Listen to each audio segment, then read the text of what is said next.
Welcome back to Afterglow, and you just got lucky sevens.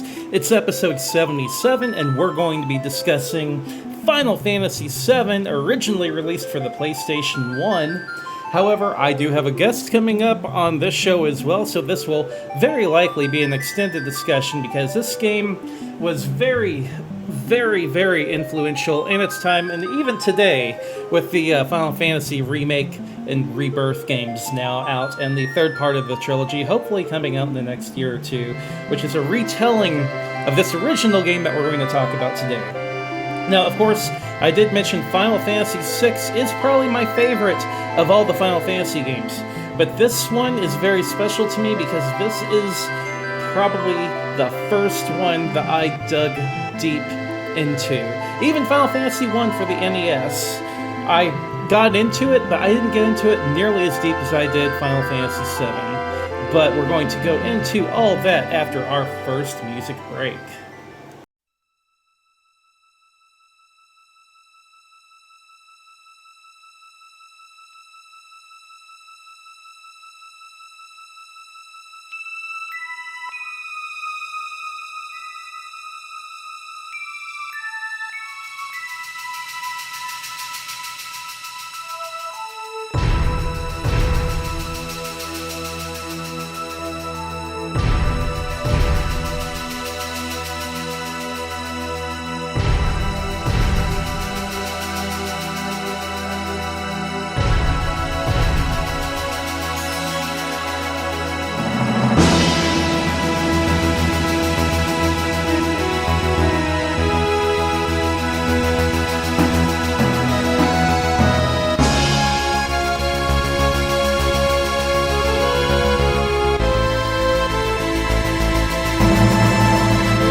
And welcome back. As I said in the intro, we do have a special guest on, so if you would like to introduce yourself.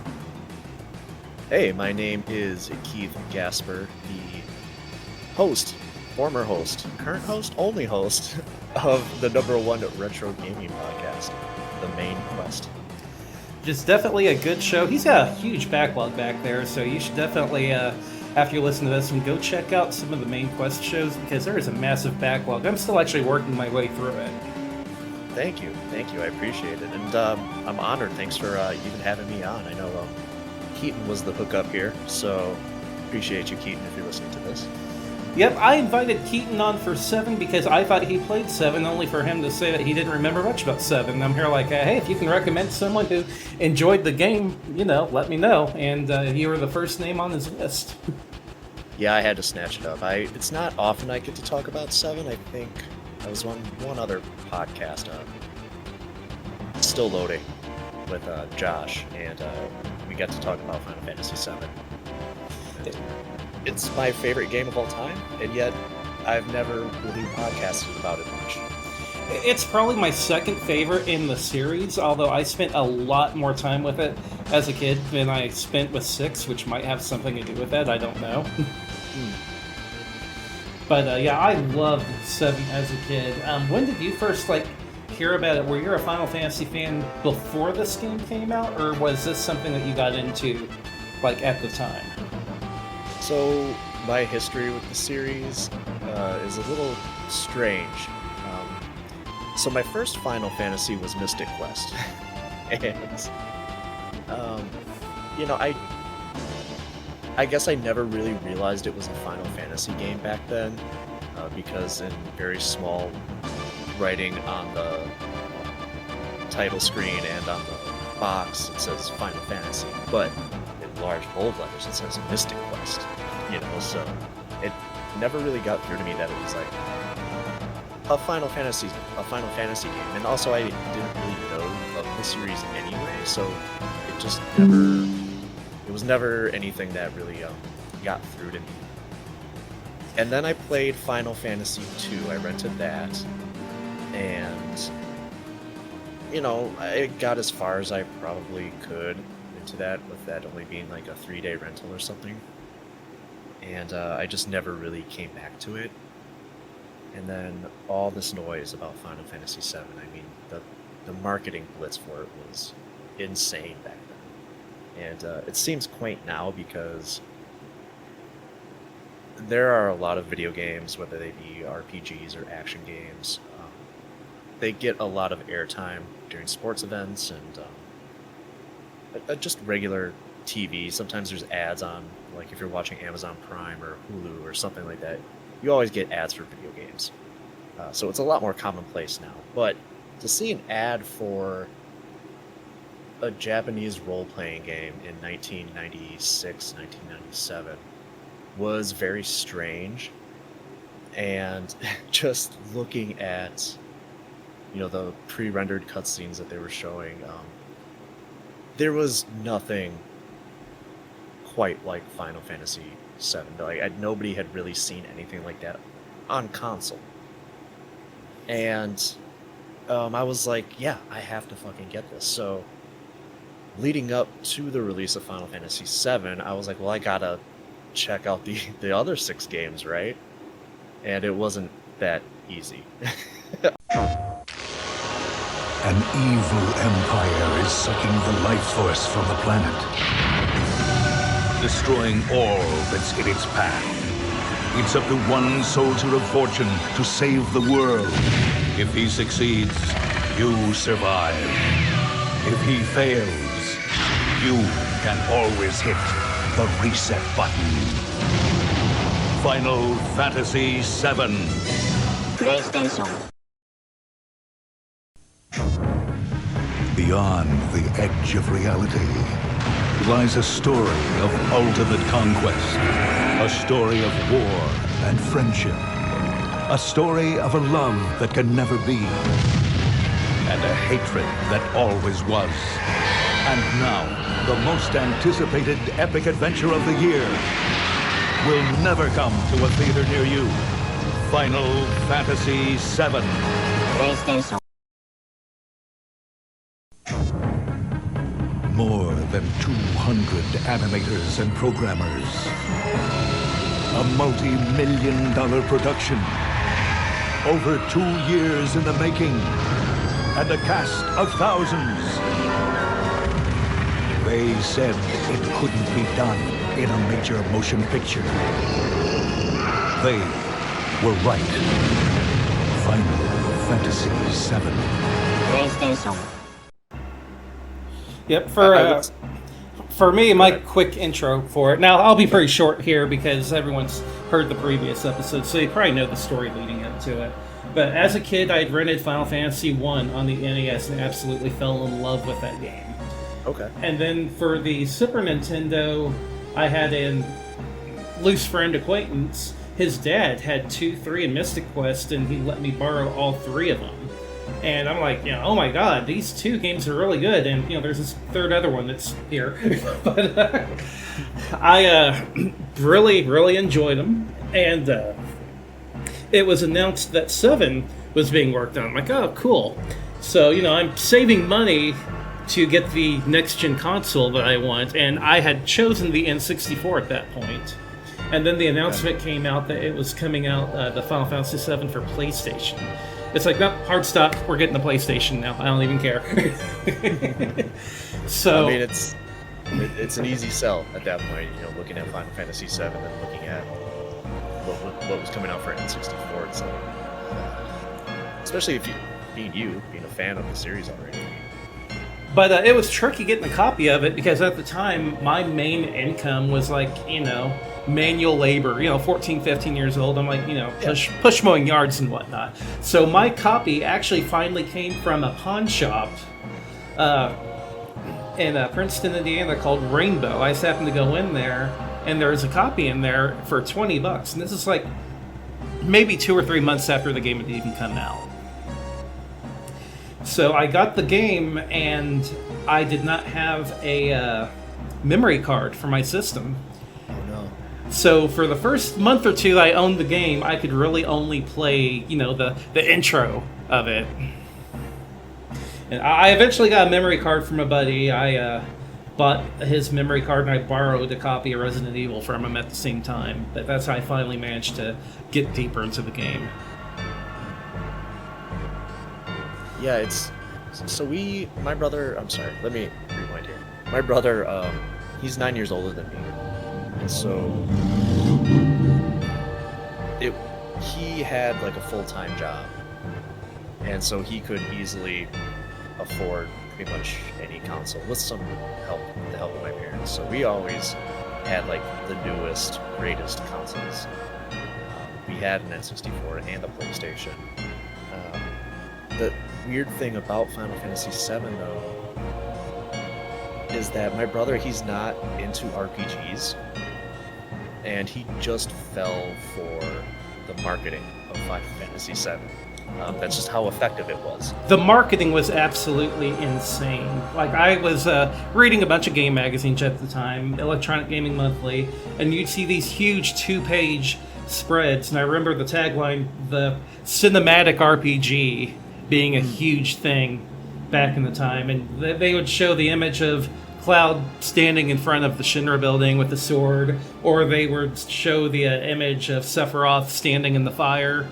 I remember those two ads specifically, and man, they were huge. And on top of that, you had brought up earlier TV commercials. You didn't see a lot of video game commercials back in the day, and if you did, it would be like you'd see it maybe a couple times during, you know, Saturday morning cartoons or whatever. And like this game, you would see commercials during like primetime television, like Full House, Family Matters, boom, commercial for Final Fantasy VII, and it's just like, this is an event. It felt huge back in the day before the game even came out.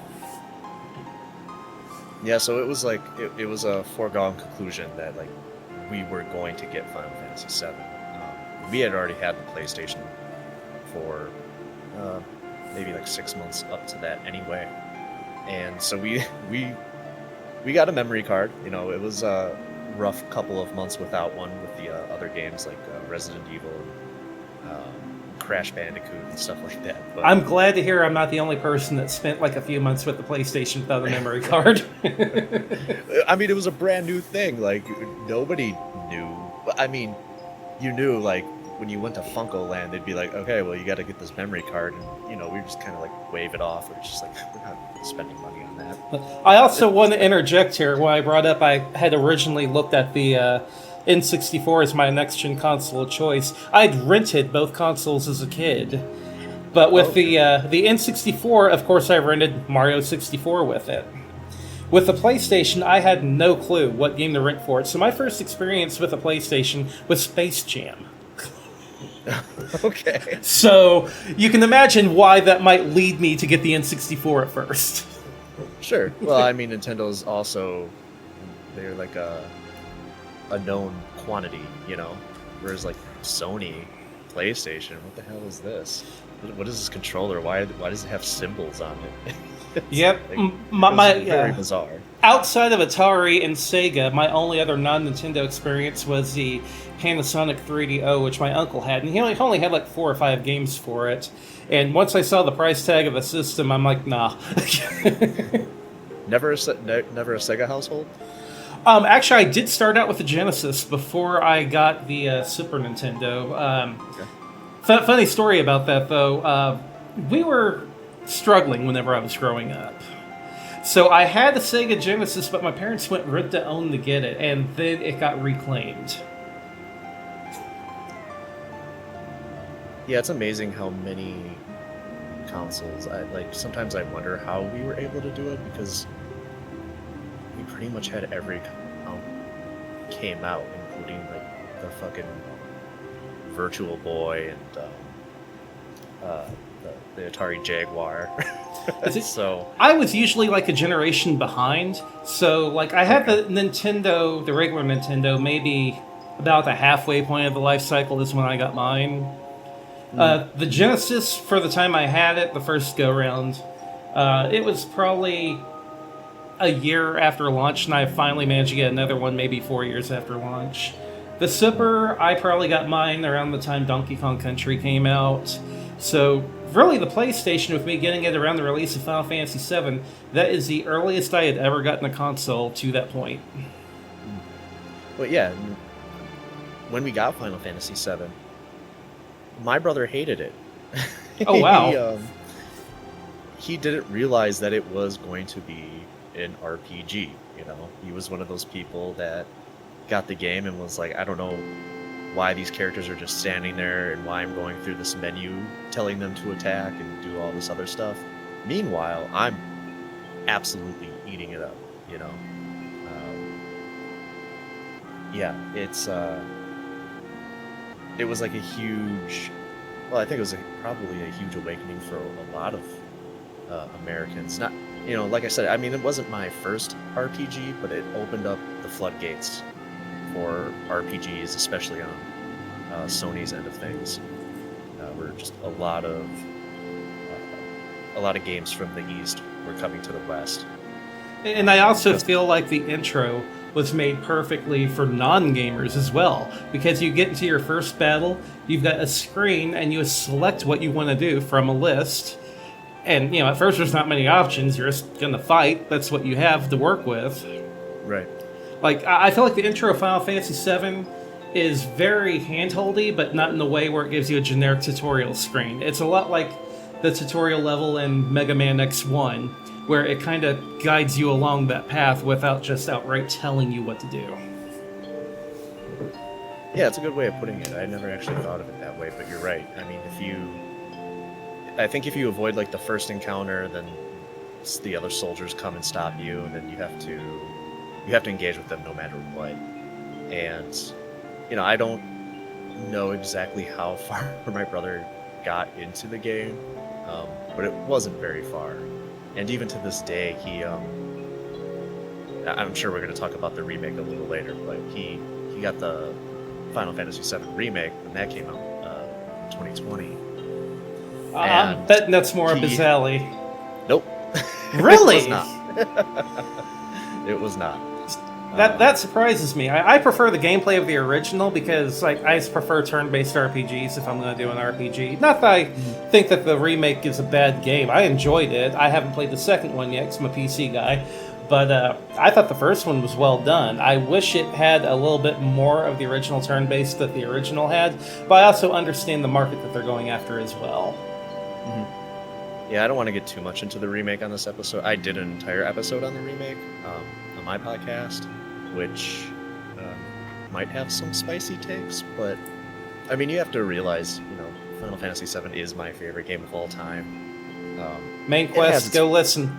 It has some flaws, I'll admit that, and the remake does remedy some of that stuff, especially with the story, the way how it ties up a lot of loose ends and also expands on little bits of story, but overall, I'm not a fan of where they're taking the games. I do feel like storyline-wise, they stretched it out way too much filler. Mm-hmm. Yeah, absolutely, I agree. But yeah, just the opening part of this game is just, oh man, it's so good. I mean, it throws you into the action right away. There's not a lot of Final Fantasy games that start out with action right off the bat. Maybe Final Fantasy 1, because you're basically starting that game off with a boss fight practically. I'm trying to think of. In my opinion, the only ones I can really think of that start out strong off the top of my head. First one would be the second one, which doesn't really count because it's a scripted fight that you're going to get killed in. Oh, right. Yeah, you're right. And then Final Fantasy VI, where you immediately start in Narsh. But outside of those two, like even the first one, you do have the option of just going out in the field and battling, but the town's right there. That's probably where you're going to go right off the bat. Yeah, you're probably going to explore the world map, what little of the world map that you have anyway. Like I said, I played a little bit of Final Fantasy 2 or 4 when it came out, and that was the other thing too. Discovering that there were two up to that point? Final Fantasy 2 and 5 were not released in the US. and then also figuring out that none of them have anything to do with one another. Was 2, also, like, a 3, huge and revelation. 5. All right, 2, 3, and 5, right? And they don't really have anything in common other than just being part of a series. So Which it was- I kind of liked. Yeah, but like playing 4, and then I played 6 leading up to the release of 7. 7 seemed like, what's the best way to say this? Like it seemed like the first Final Fantasy to me that felt like a sequel, if that makes sense. And I think that a lot of that might have to do with just simply the technology, but also like a lot of the Final Fantasies prior to 7 were kind of this high fantasy mixed with sci-fi, whereas Final Fantasy 7 was all sci-fi. I would say it's also partially has a sequel feeling due to the magic system in the game. To me, the materia system is a lot like the magicite system from 6, except it's backwards. Instead of your characters learning the magic, the actual materia is what's learning the magic. But outside of that, I feel like the magic systems are very similar. It's just that instead of your characters learning the spells, it's the stone itself that's learning the spell, and you can equip it to whoever you wish. Yeah, I liked having that freedom where anybody could be a white mage, or anybody could be your black mage. It was very convenient if you had a moment where someone was pulled from your party, you could take their magic loadout and give it to someone else. And then the grind, getting your materia actually leveled up so that you can spawn another materia, and you add that to your character. It really opens up the late game of Final Fantasy VII, and you can just absolutely break all the characters if you need to. And that obviously that plays into some of the what do you want to call it, the super bosses in this game, which prior to Final Fantasy VII, I don't think I messed with any of the super bosses in the other games. I grinded the heck out of my party to beat Emerald Weapon because it just became like a trial of mine. I'm like, he's down there. It puts you in the battle. I know there's got to be a way of beating them. And if I remember it, the first time I beat him was just cheesing Knights of the Round and Mime and the multicast and just like obliterating him. Yeah, so I got the official player's guide when I got Final Fantasy VII. Was it the Brady Games one with the white cover? Yes. Yep, that's the one I had as a kid too. Yeah, my friend at the time, Patrick, he didn't have a PlayStation, but he loved coming over and watching me play Final Fantasy VII. He actually would like read the guide and give me like tips and stuff on like what I should be doing. And it's funny because like he was like, without me knowing exactly what was going, because he didn't want to spoil anything for me. He was really like prepping me and be like, no, we got to get this materia, so we got to go do this quest, and then we got to grind these specific characters. Like he had everything planned out, and so he was like the co-pilot, and I was the pilot in a weird way, and it was always so much fun because I didn't know what was coming, and then it's like he's like, all right, we got to get in that sub and fight that green thing that's at the bottom of the ocean, and yeah, man, I mean, without his help, I probably wouldn't have beaten any of the super weapons. And we were talking off air about Ruby Weapon, and I never beat Ruby Weapon up until maybe 4 or 5 years ago when I was playing the remaster on my PS4. Yep, Ruby I had to use a guide for. Emerald I managed to come up with my own build, even though everyone knows the build at this point. But yeah, Ruby I just had to use a guide, which required farming a crap ton of materia, and I believe it was AP in this game for the materia points. Yeah. And I think you need I think one of the items you need are ribbons. Mm-hmm. And that is what my fatal mistake was back in '97 when I played this, was that I got rid of like 2 of my ribbons because they're worth a ton of fucking money, and I needed the money for something. I don't know what, and that's why I never beat Ruby Weapon back in the days, because I sold my ribbons, which basically nullify all status effects and stuff like that. Ruby Weapon is a son of a bitch when it comes to status effects. Yep.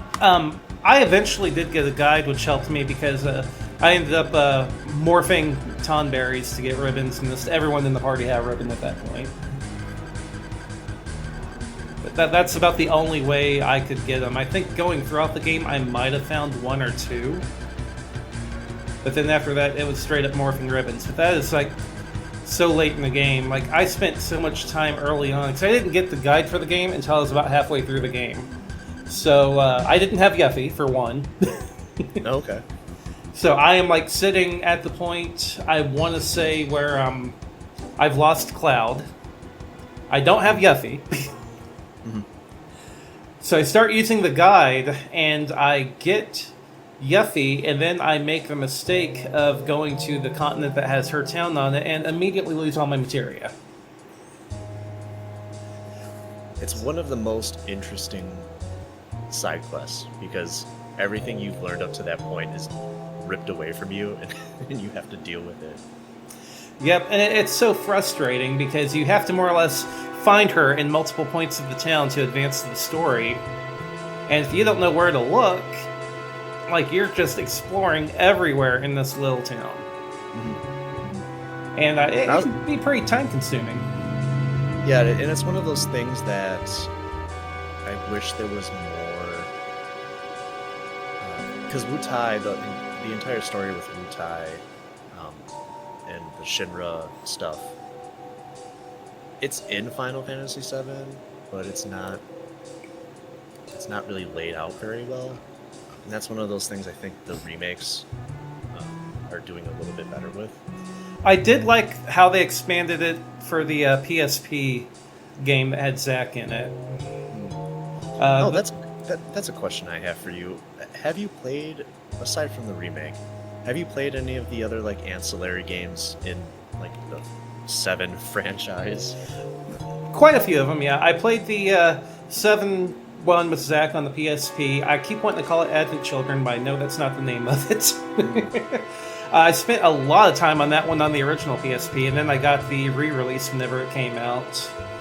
And it holds up. It's kind of weird having the slot machine mechanic. I feel like I'm playing with Kate Sith from the original 7 more than I do a soldier. But, I mean, once you learn the mechanic... That's the main battle mechanic? Is the slot machine stuff? The main battle mechanic is more of like the Final Fantasy remake. It's more of a live-action thing, but there is a constant slot machine going in the corner. And that slot machine will buff your character. If you want to cast a summon, you can only cast it if the slot machine hits the summon that you want. And there's ways to like kind of rig the slot machine to get what you want in your favor, but it's tricky. It's different. Interesting. Okay, and what about Dirge of Cerberus? Dirge of Cerberus I did not play. Okay. Yeah, I'm missing one. I missed out in the entire PlayStation 2 era. Okay. Did you watch Advent Children? Yes, I did. At the time, I felt it was a beautiful, beautiful film that took a half-hour story and expanded it out to an hour and 45 minutes. Yeah, totally. No, yeah, I was absolutely amazed by the visual quality of that movie when it came out. Everything else, I was like, I didn't ever need to know that people got materia cancer or whatever it is that they're dealing with, stigmata or whatever they called it. Yeah. It's not canon to me just because of the fact that, to me, Cloud regressed in that movie. Cloud grows so much in the original PlayStation 1 game. Like, he goes from being a very, very, like, self-contained, don't want to deal with anyone person to treating the party as an extended family. And in my opinion, he has a romantic relationship with Tifa at the end of the game with a whole airship encounter. Oh yeah, I mean, that whole part is just so well written. And it was done very tastefully. It wasn't just like a typical sex scene in the video game these days where it's like, we gotta show the characters. No, it is very tasteful. It doesn't show anything. It implies that something happened without actually giving it away. Yeah, I think Cloud always gets a bad rap when it comes to good Final Fantasy protagonists. And, I mean, yeah, he does start off kind of like a standoffish asshole or whatever, but he's like, a little bit of his goofiness and his like willingness to go along with what his party members are doing and stuff like that, it's there. And then until the whole part with him falling in the live stream and stuff like that, and then once he comes back, I mean, he's practically, I wouldn't say practically a different person, but it definitely shows that he's relying on people more than when he was at the beginning of the game. Yeah, they always make him out to be the silent, sullen, depressed protagonist, kind of like Squall from 8, which is a great example in my opinion. But to me, endgame Final Fantasy VII Cloud has more in common with Bart's from Final Fantasy V. The whole let's mosey thing, I mean, come on. Right, yeah, exactly. Like, he's a goofball. And I think that's also what really drew me to this more than any of the other Final Fantasy games, because there is such this overarching seriousness to the game, and it's just the entire atmosphere of the game is very melancholic. Like, it almost never lets up at all. And even when you get to the part where meteors summon and you're roaming around the world map and meteors just moving in the sky, The music just amplifies that as well, because that is probably the most depressing overworld music in any Final Fantasy game. Yeah, Final Fantasy II comes close. Mainly because pretty much every town you've ever visited is like destroyed in that game. So that it also kind of goes through kind of a change in that game. But yeah, but there's also like the writing and the characters, even though they are very much dealing with the fallout of everything that's happening, they're still themselves. They're still goofy. They're still, making connections and having those meaningful relationships, and that's all in light of what's going on. And I think it's just a great juxtaposition. It's one of the reasons I think maybe after Final Fantasy VII, I kind of Nomura loses me with his games, and I think Final Fantasy VIII is very indicative of that. 9 obviously has a lot more Sakaguchi in it, but once you get to 10, it's just like Nomura Town from here on out. That's where I kind of lose interest in the stories and characters in Final Fantasy VII. Yep. And for me, 10 is the last one that I really got remotely attached to, and I think that the battle system is a good chunk of the reason why. Oh, wait, did you not like the battle system? No, I love the battle system in 10. Okay, yeah, no, the battle system in 10 is fantastic. Yeah. 10 is probably the final Final Fantasy game where I really, really enjoyed the battle system. Mm-hmm. Yeah, same. Yeah, but when I think when Nomura kind of has somebody to check him and peer review his stories and all of his nonsense, I think that's when he's at his best. He is the Vince Russo of video gaming. Yeah. It shows in Final Fantasy VII. I mean, if anything, Final Fantasy VII's story just suffers from bad translation, which is widely known at this point. But The character development in 7, not just for Cloud, which we went into a lot, but for all the characters, they all really have great character development whenever they start out by looking so one-dimensional. It's like, oh, well, Barrett's the big angry guy, and then you go into why whenever you get to his hometown. It's like, oh, wow, this is really explaining a lot, you know. yeah. The only characters that I don't feel like were maybe explored enough, on one hand, Tifa, I feel like we could have learned more about her. We got a little bit of her childhood, not much about what happened after she went to Midgar, other than met Barrett at a bar. And Aerith, although, you know, it's hard to develop that character in a shorter amount of time. Yeah, I think I never really liked, how do you say his name? Kate Sith or Katchi. How are they saying it in the remakes? I always call him Kate Sith. I don't know the actual name. I will say that I didn't like him. However, Reeve, I really liked, and he's the guy controlling Kate Sith. Oh, all the Turks are fantastic. Right. I love the Turks. Like whenever you realize that he's the one controlling Kate Sith, it's like, okay, I kind of like this character. And then it starts going into his backstory as being a Shinra employee that's trying to fight from the inside. It's like, okay, this is actually kind of a cool story. I just wish that his puppet was not a cat riding a giant Moogle. I mean, the whole sacrifice part of it, like, never, you know, Kate says sacrificing himself so that they can get the black materia, never felt earned to me, ever. Like, even back then. I didn't like it at the time, but whenever you consider it foreshadows Aerith's sacrifice, it kind of made me look back at that one and appreciate a little bit more in a way. Yeah. It's like, okay, it's actually built in a way to make it look like, no big deal. He's just going to come back. Kind of like how Galuf gets killed off in Final Fantasy V, and oh, here comes Kryl, all his abilities and everything. It feels the same way. So that way, whenever the Aerith sacrifice hits you, it's so much of a harder hit whenever you realize she's not coming back. Yeah, I mean, yeah, I guess I just never liked Kate Sith. Like I said, the sacrifice didn't feel earned. And then, like, immediately what makes it worse is that he comes back. Like, right. 2 scenes later or whatever, and I'm just like, man, like, I don't know, I really didn't like him anyway. Like, he could just be dead.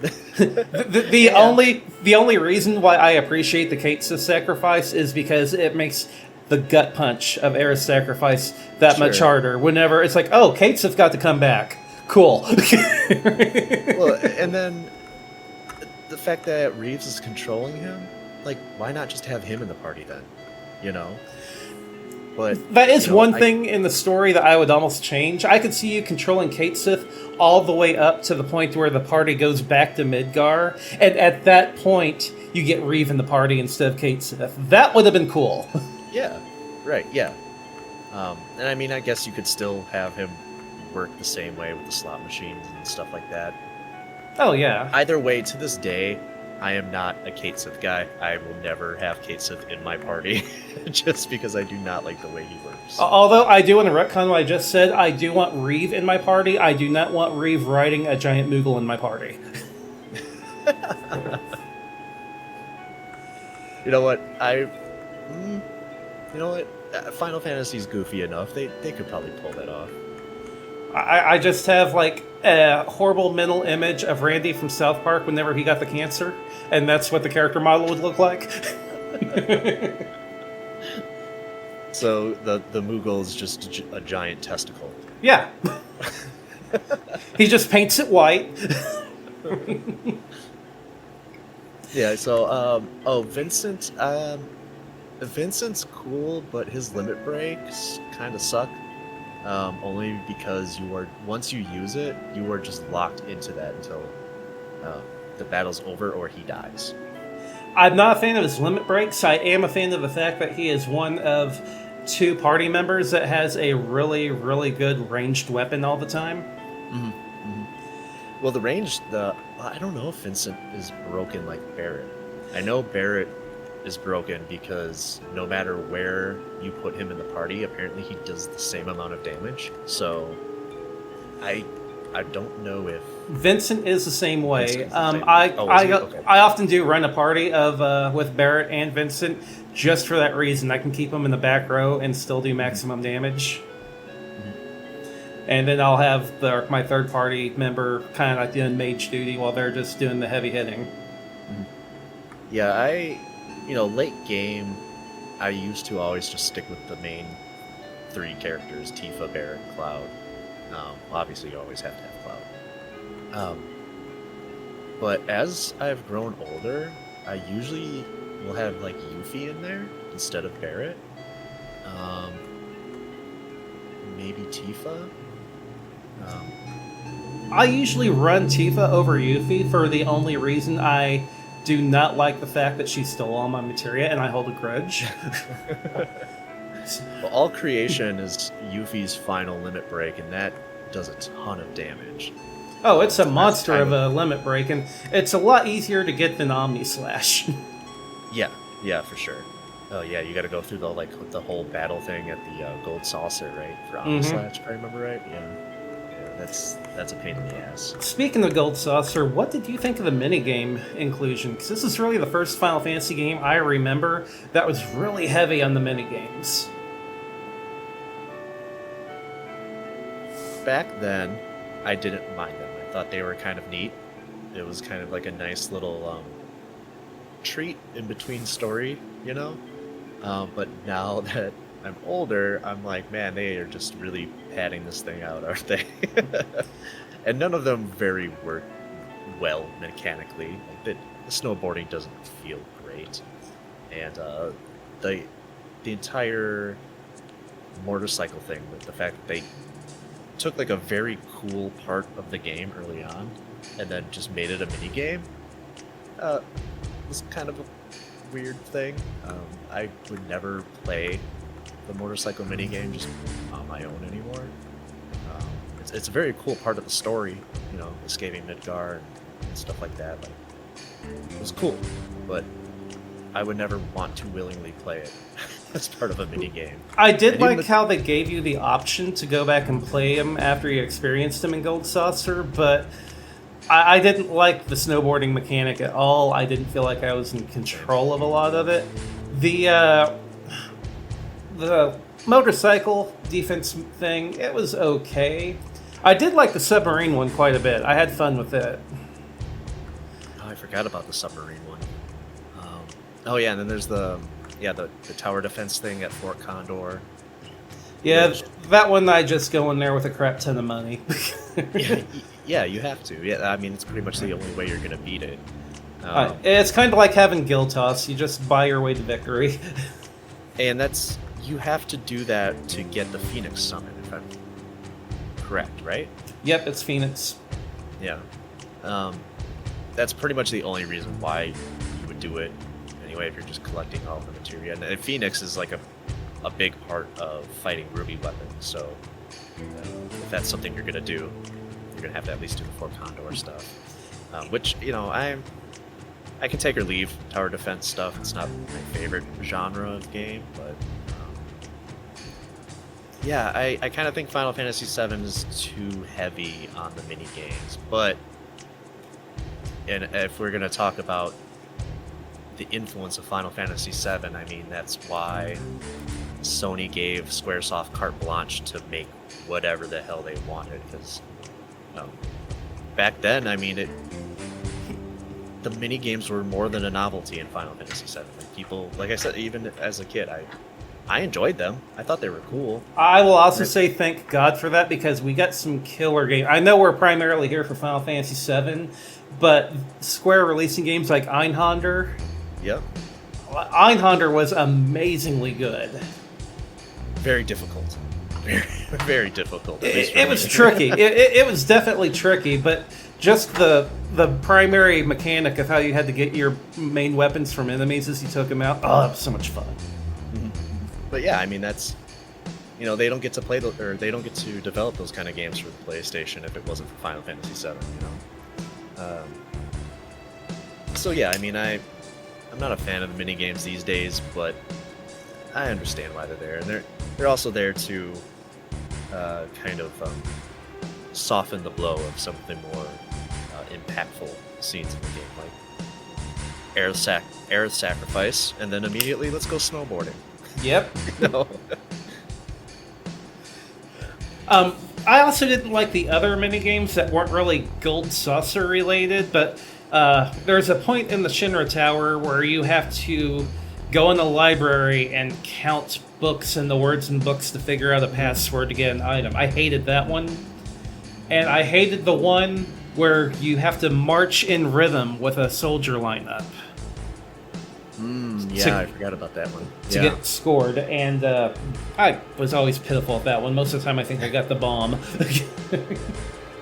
Which at least was kind of funny. It's like, that guy sucks. Throw a bomb at him. Acquired grenade. Yeah, I never really liked that one either. Yeah, having to do the parade and stuff like that. Again, it's one of those things where it's like, I get why it's there, but it also could have just been a cutscene. Yep. And the book one, I've never actually minded that, because that's more of like a puzzle than anything, and I don't mind that kind of stuff. One of my favorite franchises is the Zelda franchise, and so that's kind of in line with that.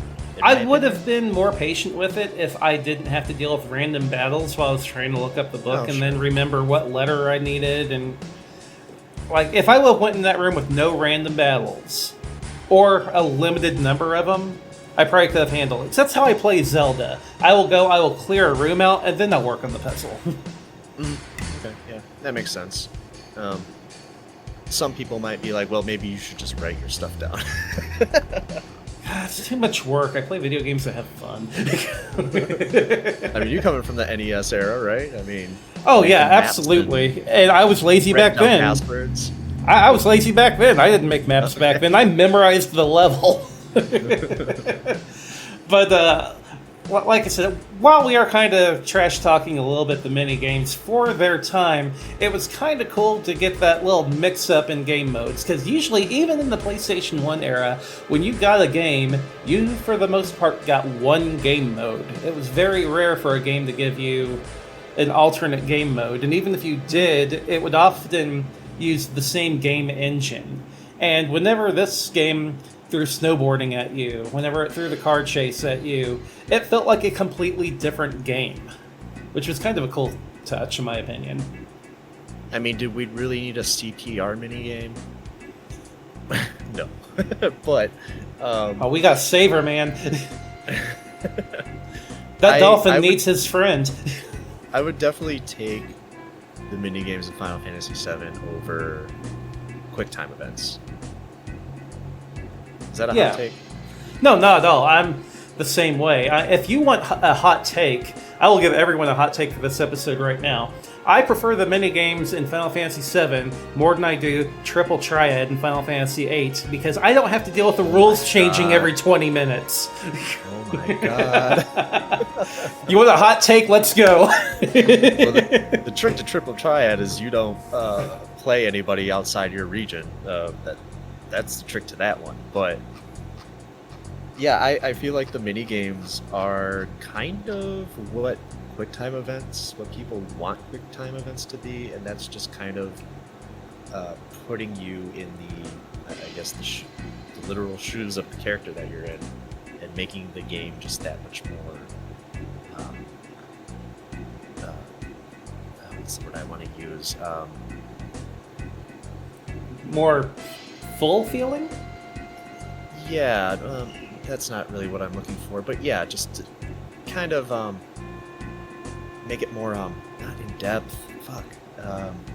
Thinking is hard. Words are difficult.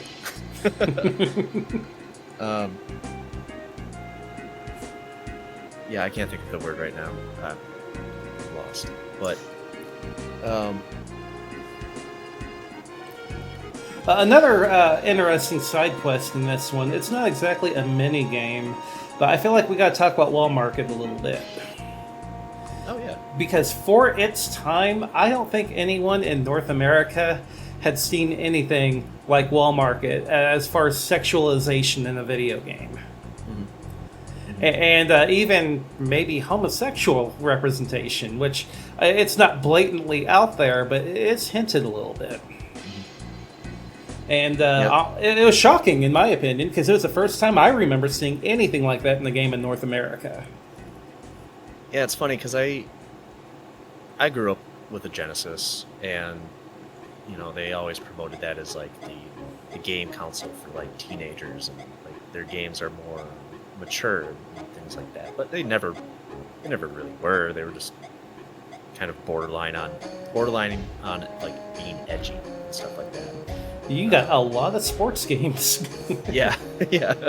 The PlayStation, I mentioned Resident Evil earlier, felt like it was more adult. And when Final Fantasy VII came out, I was 12 or 13. And it was the first time where it was like dealing with... Final Fantasy VII deals with a lot of themes. But yeah, dealing with the more adult-oriented stuff as far as sex work and prostitution. What do you want to call it? Adult entertainment. Adult entertainment and sex trafficking and stuff like that.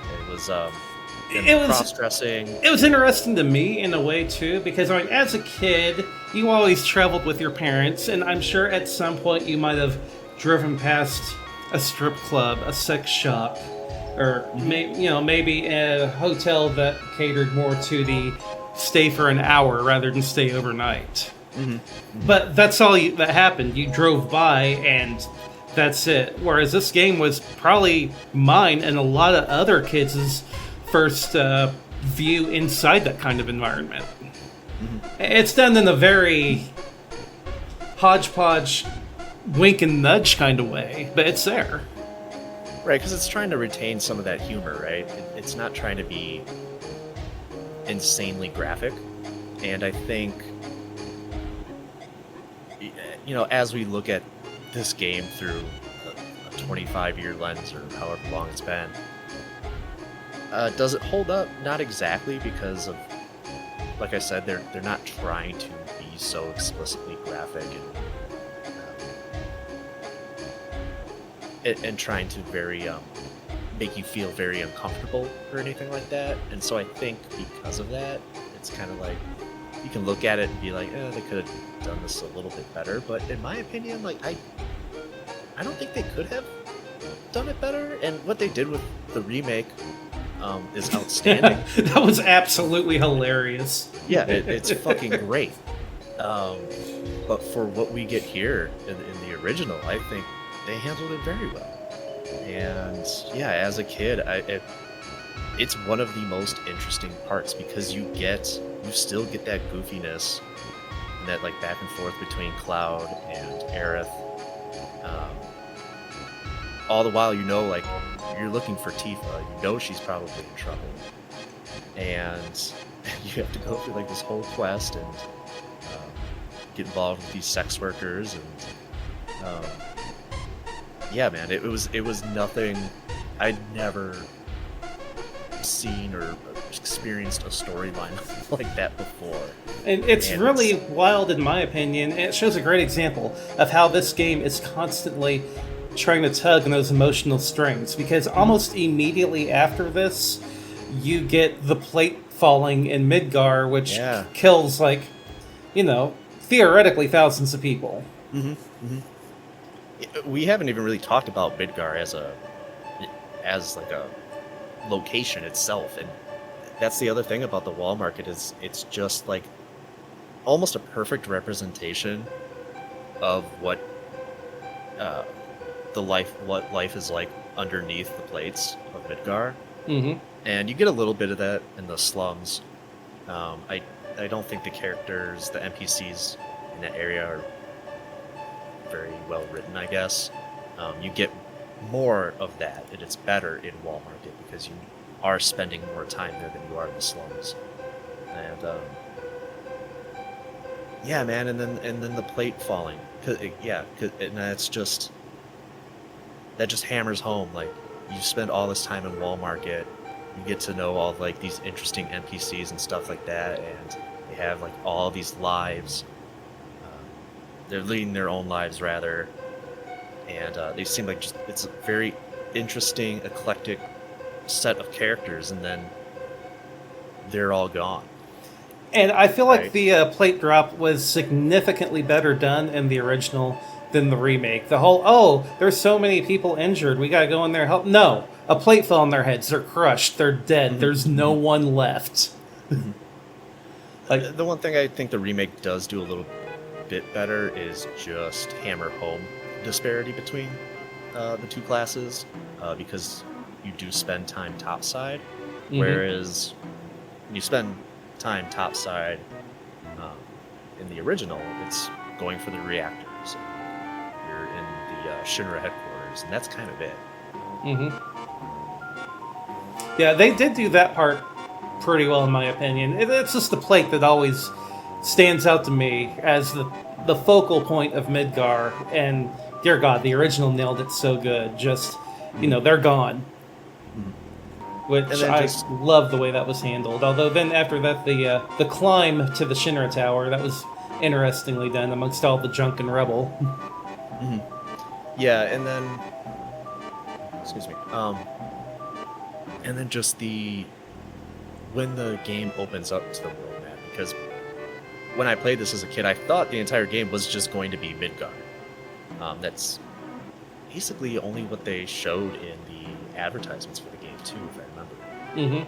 And yeah, I just thought that was going to be the entire game, and then when it opens up to the world map, and I'm like, oh, okay, so this is gonna be like a regular Final Fantasy, basically, was like astounding. I mean, it's probably what people felt like when they played the first Final Fantasy, right? You beat Garland, and then all of a sudden, there's a lot more game open to you. And I love the overworld in the old Final Fantasy games. Whenever we kind of lost the overworld for the later games, I was really bummed out. Because I love the idea of just exploring this overworld with all these towns and dungeons littered across it. To me, it was a lot of fun. And 13, in my opinion, is the biggest victim of losing an overworld, where it's just, you feel like you're wandering from location to location on a straight path without being able to actually explore anything. Yeah, I haven't played 13 since it came out. I liked 13 back in the day, actually. I don't know if I would still like it. I haven't played it since then, so... 13 had an interesting story to me. I absolutely hated the battle mechanic.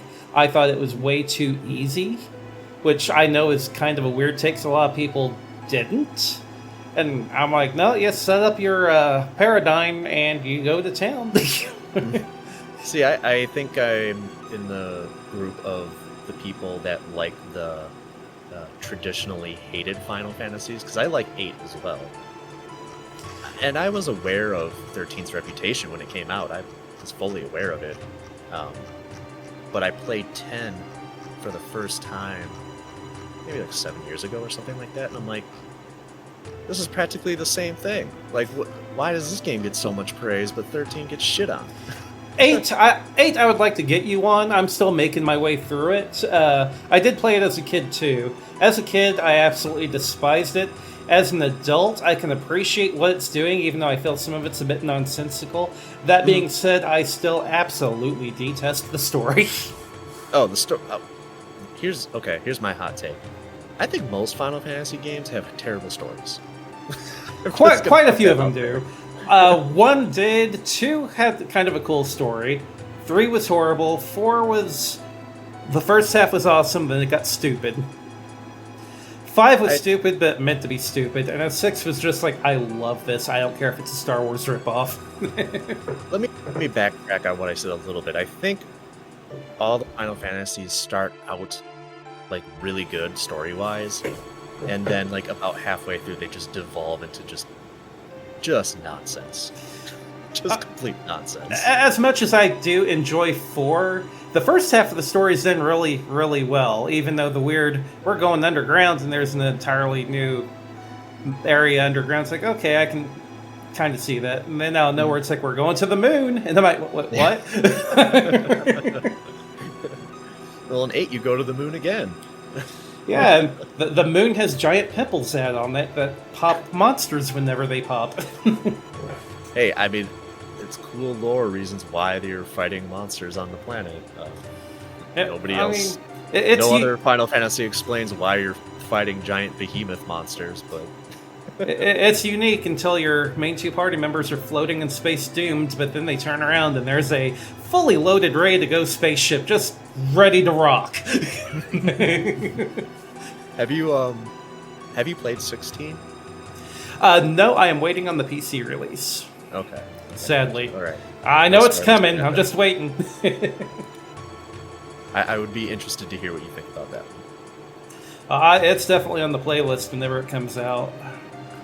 So, going kind of through the plot, we've kind of covered, out of order, but we covered Midgard, we covered the overworld. What did you think of the weapons that you are required to fight? It was such a bizarre... It's still, again, dumb story stuff to me, in my opinion, but I love it. The fact that the planet essentially has security in case something happens to go wrong.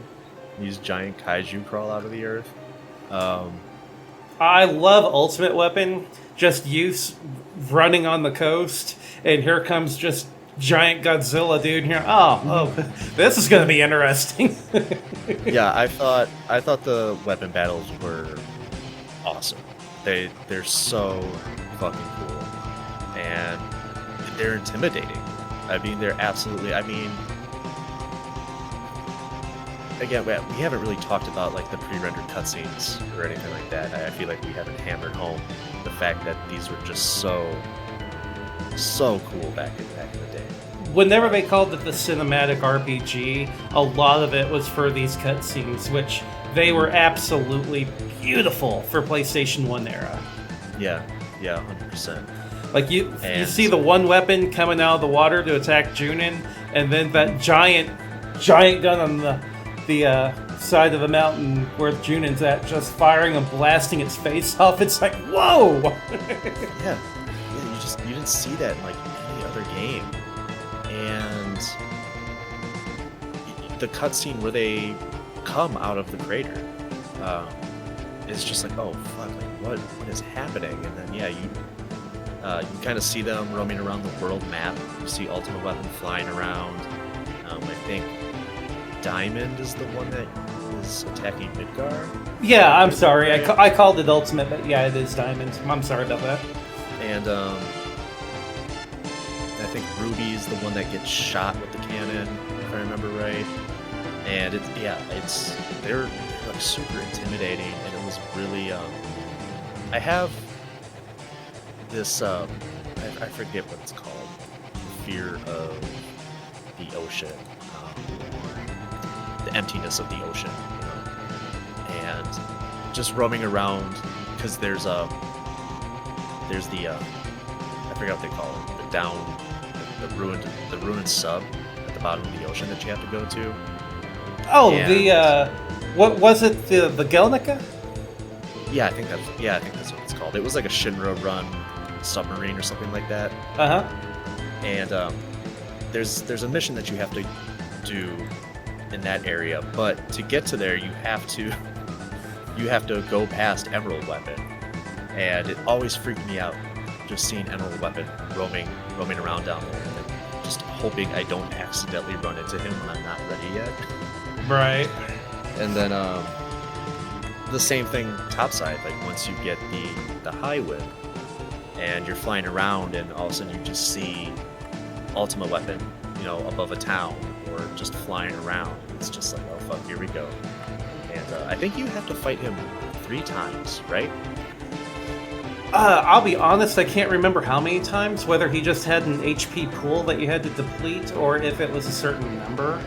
I do know after you beat it, it'll leave a crater that will give you access to another area on the world map that has some killer equipment. Yeah, so I like the idea of the weapons. It's, again, one of those really dumb Final Fantasy story things, but I think it's cool, and I think it works. The whole thing with Sephiroth sitting in the crater never really made a lot of sense to me. It's still one of those story things where it's like, alright, is he dead, or is he not dead? I imagined him as dying and going in the live stream, but not accepting it. And that's what started the whole thing. Yeah, that's what I thought, at least. Now, whether that's what they went for or not, I'm not entirely sure. That's just what I envisioned in the way I explained it in my head. Yeah, because, again, I mean, this game is a victim to its translation. And so it was never, even to this day, I was never certain on whether or not he was dead, or if, like, part of the live stream was keeping him alive, or if it had something to do with the Genova cells inside of his body. Which it could have been the combination of all that. Like we know that we know that Cloud impaled him and then chucked him into the live stream. And then from there, it's kind of nebulous. It's like, all right, did he somehow survive? Did he get absorbed into the live stream and take control of part of it? It's nebulous. There's like some sort of like psychically controlled thing. Like his body's in the crater. He's like in a coma maybe, but he's still able to manipulate things physically. I don't know. And to me, the story in this game has a lot of similarities to Final Fantasy: The Spirits Within, if you've ever seen that movie. Oh man, it's been a long time, but yeah, I've seen it. I was honestly a pretty big fan of that movie. I know it bombed, but as far as what Square Enix managed to put out, the graphics at the time in that, plus the story being kind of like Final Fantasy in the way where we're talking about the spirit of the planet a lot in that movie as well as this game. Yeah, I haven't watched it in a long time, but yeah, I mean, it basically forced Sakaguchi to retire, so... Yeah, that was pretty well the end. It also kind of forced Square and Enix to get together just to keep Square alive. Yeah. Ironic that Square Enix was basically saved by Final Fantasy and then nearly ended by Final Fantasy.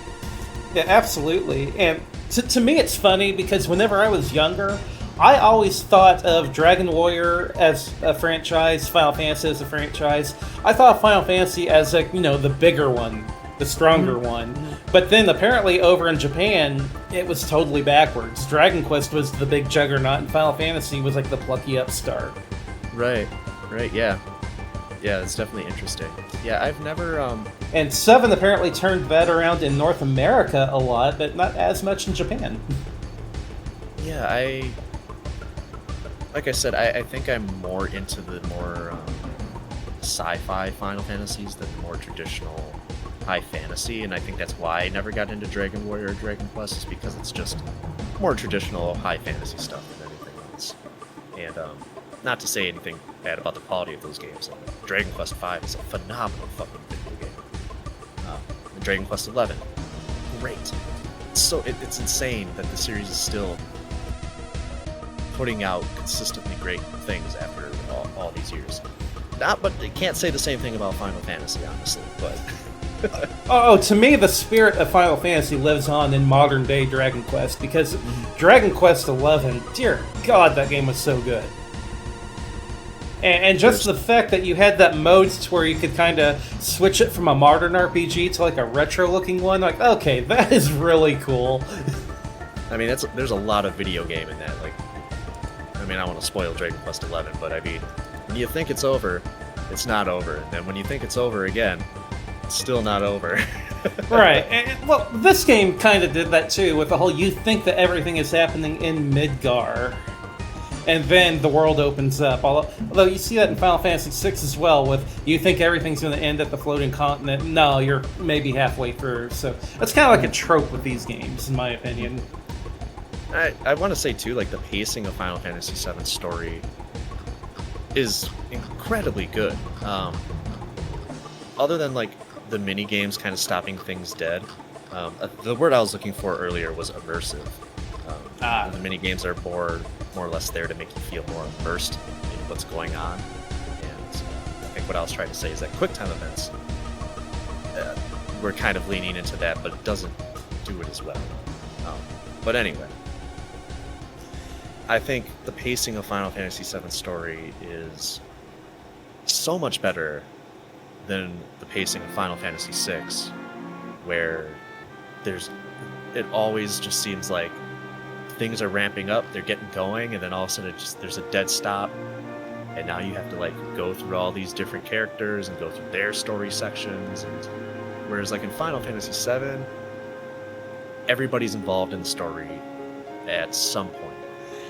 The closest there is to something like that happening in 7 is whenever you lose Cloud. You kind of get that, okay, there's almost a stop to where you can explore and do other stuff. 'Cause you don't have to go get Cloud and finish off that storyline immediately. There's plenty of other stuff you can do. Mm-hmm, mm-hmm. And, yeah, I mean, and there are the ancillary characters. There's Vincent, there's Yuffie. So there's stuff to sidetrack you there, but it doesn't take like a huge amount of time to like do their things. In fact, I think Yuffie's is probably the one that takes the longest. I don't even think you have to do Vincent's side quest at all. No, you don't. Although Vincent's is so emotionally drawn, like it's so good. Yeah, his whole story is tied so well into what's actually happening in the game that you kind of forget how important of a character he is. But well, it's because whenever you first get him, it's like, oh, he's a goth in the coffin. Ooh. He's a very Nomura character. My question for you is, what do you think about all of the how much the story gets front loaded to you once you reach Calm after Midgar? Calm to me is one of those points where you get there and it kind of like smacks you across the face with the whole dolphin thing, right? Calm? No, that's Oh wait, I'm sorry. That's Junin. I'm sorry. Yeah. You're probably talking about the hard slap in the face in whenever you go through Cloud's retelling his flashback. remembrance of his history at that time. Mm-hmm, mm-hmm. I'm glad they put a save point in the middle. Because after the first half, I'm like, I need a break. There's so much exposition here. I just need to stop, take a breather, and then we'll come back and continue. I'm thankful that the developers realized that and put that save point there. But I do think that this flashback could have cut into 4 different sections. Maybe he tells the first part in Calm, and then maybe he tells the second part at Fort Condor, the third part at Junin, and then the fourth part at Costa del Sol. And I feel like it might have broken it up enough to where it wasn't as much of a slog to get through. Yeah, I feel like if you do it that way, then I feel like the reveals that happen later on don't pay off as well. And they might not. This is just me whining about how much of a slog it is to get through it. No, and that's why I asked you the question, because it is kind of one of the scenes that, despite it at the time having like one of the most impressive and foreboding, villain. I was going to say villainous monologues, but just the cutscene that is of what's the town? You're not talking North Coral, are you? Not North Coral, but the town. Nibelheim? Yeah, Nibelheim. Okay. Of that town burning down, and Sephiroth and the flames and stuff like that. Yeah, I don't know. Maybe if you broke it up into 2 sections, I think it could work better. I mean, part of my biggest gripe is it's the first town that you've gotten to after leaving Midgar.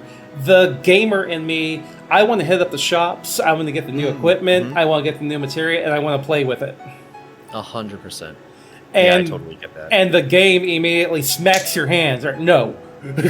You sit down and you listen. I can appreciate that, don't get me wrong, but man, it does go on for a while.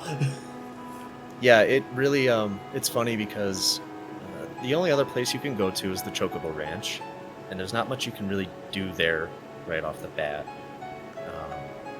And then the other area you can go explore is the marsh that has the Zolom in it. Yep. And it's funny that playing the remaster, you can very easily just get into the cave and just like sidestep the Zolom battle. And after all of these years doing that, I was like, oh man, I'm gonna break the game. Like I can probably go to like one of the late game areas or whatever, or maybe like sequence break Final Fantasy VII. No, Squaresoft thought of like somebody actually getting past the Zolom somehow. And then I don't remember what is said. I think like Cloud or Tifa's like, hey, maybe we should go to that town first before we explore any further. And I'm like, God damn it. Now, I remember whenever I was younger, I screwed up so hard because I got to the Zolom and realized I couldn't beat it. I got the Chocobo. And I'm like, okay, the Zolom can't get me now. So I stop, and the Zolom touches where I'm at, and I enter the battle. I'm like, oh, no. So, yeah, for some reason that memory just stands out. How it's like, it stomped me, and I'm like, oh, I got this Chocobo. It can't touch me now. Because earlier games, if you were using a Chocobo on the world map, you wouldn't go into any battles. Right. So, of course, my previous knowledge betrays me, and I get stomped again and lose, 45 minutes of leveling and getting a Chocobo. That way I could get through, and had to completely redo it because I'm still new to memory cards and didn't save for an hour. It's fine, though. But, I understand why the exposition dump and stuff. I know why it's there. You just went through, this major escape sequence from Midgar, and you kind of have to have some downtime. Yeah, it does take a little too long. But then I want to segue into this question for you. And this is something I'm sort of on the fence about myself. What do you think of Sephiroth? As a villain, he is impressive, but at the same time, he's built more by the story of Sephiroth more than your encounter with him. Mm-hmm.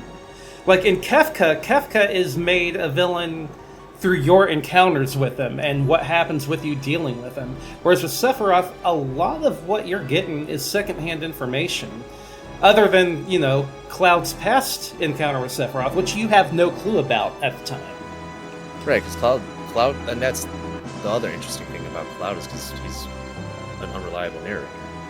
Right, so I almost feel like I'm the Scooby-Doo gang chasing after the monster, if that makes sense, than actually, going and dealing with this monster. Like, why is this guy so bad and so evil? What's he actually done?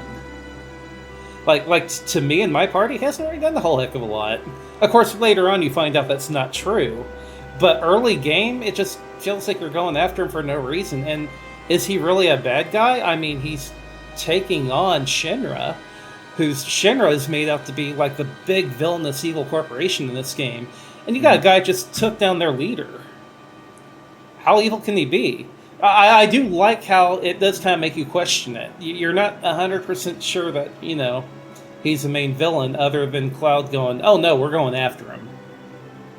Yeah. And then, of course, later on you find out why. I do know one thing. My next playthrough of Final Fantasy VII, I'm going to name Cloud Shaggy, and Red will be Scooby. Robo-Ray! So... yeah, when I was a kid, I loved Sephiroth as a character.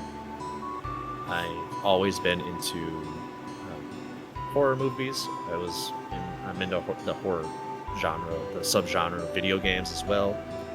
And so Sephiroth being this phantom in the first half of the game was really fucking cool to me, because you don't know if you're chasing a ghost or not. He was the opposite of Kefka in Final Fantasy VI for me, and I feel like that amplified it a lot if someone was following the franchise. Yeah, and like you said, like, because you're hearing all of these stories secondhand, you don't know exactly what you're up against. And then when you see, when you exit the jail cells of the Shinra headquarters, you see all of the chaos that's happened, that was caused by Sephiroth. It's creepy as hell. The whole atmosphere of the game completely changes immediately. And I think that's when, you get that exposition dump in Calm, and then it kind of answers a little bit of those questions, but also, again, amplifies the this icon that is Sephiroth. It just amps it up even more. And with Cloud being unreliable as well, it doesn't fully answer everything. It's like, you know what? Maybe Sephiroth's not the primary bad guy. Yeah, he's brutal. But again, he's going after Shinra. It's like, Cloud's having these weird moments where he's just dropping down, having a seizure and whatever. Maybe something's up with him. Right. It's kind of heavy-handed, but it's there. And I don't know if this is all of the other games in this specific franchise's fault, or if it's this game's fault, but I think after Final Fantasy VII, I feel like Sephiroth is ruined a little too much because you see the monster too much, if that makes sense. I'm going to go and take that a step further. I think that all the Final Fantasy content after the original game came out killed what was a very ambiguous ending for the original game that was really well done. Thank you. I love the ending to this game. Yeah, I fucking love it. The ending is fantastic because just like the story of Sephiroth, where you have more questions than answers, the ending, you have more questions than answers. You know that something survived, but you don't know that if even humanity as a whole made it. And I love that because that's the big question. It's like the life stream and the planet is deciding who deserves to remain and who doesn't. And at the end, you see Red 13, and you see other life on the planet. You see birds. You don't see any humans, though. Yeah, and obviously Midgar has been claimed by the planet. So it makes you wonder. I'm here like, at the end, maybe, people were judged not to be good for the planet, and they're gone. Yeah. The ambiguous ending is perfect to a story that's kind of ambiguous itself. Obviously there's known factors, right? Especially when it comes to like Genova and how people like Cloud and Sephiroth were created, and the whole soldier program, and just how the life stream kind of works. That kind of being like the life force of the planet, why the planet even exists. But as far as how that stuff is being manipulated by Shinra and Sephiroth, and Aerith to some degree as well, it's kind of left open-ended, and yeah, man. I also love how the game ends as it opens, with, Aerith looking up, and that's, end of it, cut credits. Beautiful ending. And then Advent Children. As much as I kind of enjoyed the graphics and the story, Materia cancer. It does kind of piss all over it with the whole, hey, actually humans did make it, and they're setting up little settlements outside the ruins of Midgar. Cloud's an asshole again. Rufus made it too, by the way. He totally didn't blow up from the attack that Weapon did on him. He's fine. The Phantom of the Opera now. He lost an eye. He'll be alright. Those parts of it left a horrible taste in my mouth. Beautiful looking movie. that's the one part I hate about the remake is that within like the first 2 hours, you're seeing Sephiroth and he's talking to Cloud and they're having full-on conversations, and it's like, I know the entire game's kind of like a meta commentary on the franchise itself, but it's like, man, that's not what that was the first red flag for me when it came to the remake as far as the story goes. I'm like, oh goddamn. I feel the same way, because before the game came out and it was announced, I'm like, okay, cool. And they're like, oh, it's going to come out in 3 pieces. How are they going to handle Sephiroth? How are you going to close out that first chapter? Mm-hmm. Like, there has to be a pretty big boss at the end of that first chapter. Who are they going to go with? Are they going to, like, beef up the big robot at the end of the highway chase? Are they going to maybe beef up the Leviathan and you'll get to, Junin, and then no, we're just gonna throw Sephiroth at you. What? You're just gonna fight Sephiroth at the end of every game. That's just how it's gonna go, I guess. I think no. I get Sephiroth is the poster boy villain for really the whole franchise, but 7 for sure. Mm-hmm. I understand that, but man, they should have saved him for the 3rd game. Yeah. Again, the way the original game builds him up, and you're not even really sure if he's dead or alive. And I mean, even we just talked about it earlier. It's like his body's in the North Crater, but is he in a coma or not? Like it's kind of left open to interpretation. And he's just so much more interesting, and I think that's what made him such a great villain in this game. And subsequent things that came out after this has kind of ruined him, for me at least. Like whenever I replay this game, I'm just like, you're Sephiroth, I guess. Like I've never put in the same mindset when I replay the game. The way I try to envision it in my head is like the way the remakes are pushing it. Yeah, it's multiple timelines. We got the original timeline where everything was awesome. And now we're getting to revisit it because Square Enix needs money. And it's not entirely bad. It's definitely got some enjoyable moments, and it is a nostalgic overload. Mm-hmm. Mm-hmm. But you're not going to beat the original. Just the story was done almost as perfect as probably what could have been done at the time. And that moment where Sephiroth is in your party when you're, in the flashback scenes, I just remember playing that part. I was just like, man, we're gonna have to fight this guy eventually. and then, yeah, I mean, you get to those last couple of boss battles, and we haven't even really talked about Genova.